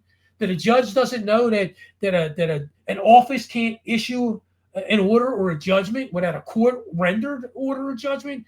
We're to believe that a judge doesn't know this. That like we're all gonna play along, like everyone doesn't know anything. Like, come on, man. And it's not even that they don't know, because you've showed them in the law where it Right. had to occur, and then you showed them the paper that doesn't have what the law said on it, and then they still choose to do the opposite. So yeah, it's absolute just criminal. There's And nothing that's what else you to call, say. and that's the federal racketeering part of this. Right. Is you got to realize. Listen, people talk to me, say, well, well, how come you don't win yet? Well, because I'm literally fighting I'm not kidding, $1 trillion system in Pennsylvania Right. of illegal property taxes. Yeah. You think they're just going to go, oh, Mr. Fatso, you got us. Yeah. God damn it. You figured it out and you got us and you're using the law on us. And, well, we'll just let you go, okay? Yeah. You're the first Because guy, and well, I guess we'll fold it up. We're gonna fold our tent. Damn it, you got us. Nah, man, they're gonna circle the wagons. Yeah. The attorney, the county attorney, is also in the second case. I can't make this up, Gary. He cited a case trying to show how ridiculous my claim was that I'm not a taxpayer. He cited a case that was filed by a guy who sued the FBI because he claimed that when he was a kid, the FBI took his DNA and mixed it with alien DNA, okay? And that was the basis of his case. So the attorney tried to paint me in a light of being some maniac that's claiming that the FBI took my DNA and mixed it with alien DNA, and caused me harm. Nowhere did he talk about my tax case. Nowhere did he talk about how there's an ad valorem tax, which is a commercial tax, on my non-commercial property. He wanted to talk about aliens. He wanted to talk about taxes, So you're dealing with criminals. You just need to understand that you're not going to, this isn't, unless you're Steve Emerson. Listen, Steve has a reputation. They know who Steve is. Don't kid yourself. When Steve goes to talk to the property assessor, they figure out who he is really quick. Right. And they figure it's probably better to settle because he's got that track record, okay? Well, Alphonse, with all the revelations coming out these days, maybe they did mix their DNA with aliens. I don't know, but when I seen that, I'm like, did he really cite that? Hey, listen. But yeah, so just to tell people, listen, if you're going to pick this fight, to me, the best fights to pick, but listen, get your ducks in order, is the income tax fight and the property tax fight. And there's a lot of good, like Steve said, the reason he didn't get an income tax is because there's a lot of great information out there already. You interviewed Dave Champion. Dave had some good stuff in there. I'd love to get Dave's book and read it, but guess what? I don't have a minute to spare right now to read a book, to read anything but this stuff, But yeah, like he said, that's already been perfected. There's enough out there. But Dave Merlin did a lot of great stuff with property, with income taxes. So between Dave Champion and Dave Merlin, there's really not too much more to do. Steve just keeps it simple in that element. Is I'm not a taxpayer. He uses their definitions. Right. What a taxpayer is, sort of like Dave Champion did. Same thing. Yep. Here's the 3 types of taxpayers. I'm not anywhere in there. So yeah, you just need to realize that if you're gonna, we're in the big leagues here. Okay, when I say big leagues, we're not fighting traffic tickets. We're fighting a system, parts of a system that could literally pull the entire thing down. Okay, and they're going to be real careful. And they're going to be real protective of what they're doing. So it's going to be kicking and scratching, and they're going to hope to wear you down. Like I said, I'm a year into my first property tax case. And guess what? I'm going to be a year in. Why? Because now it's got to go to the appellate court. And I ain't getting no answer in 3 months. No. I'm going to be 9 months, a year. Who knows? Right. Down the line, They're hoping you give up. Yeah, it was 11 or 13 months for my appeal. And the average in the fifths was 9 months. So, but to close, in my closing, yeah, and my cousin Bill Falcone in New Zealand's the same way. Here's how we are.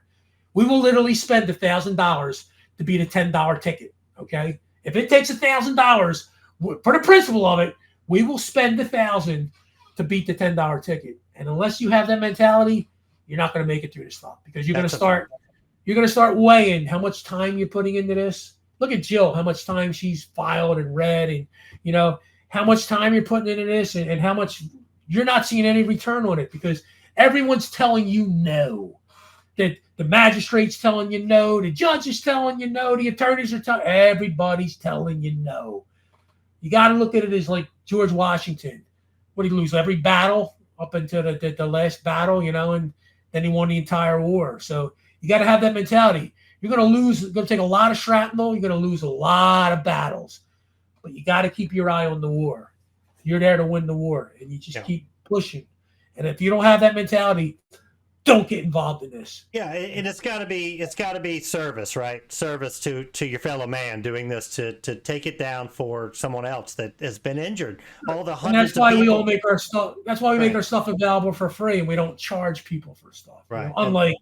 Unlike many people. All those Portneuf law people taking people's houses, and God knows how many children are involved and where they ended up, and just unbelievable. But thank you for your time, Alphonse. Sure. Tell the German Shepherd I said hello. Two German Shepherds. Tell them I said hello, and sure. Hopefully we'll be able to get up there and see you again, or see you for the first time soon. Yeah, look forward to it. Look forward to it, guys. Thank you, my friend. All right. Bye-bye.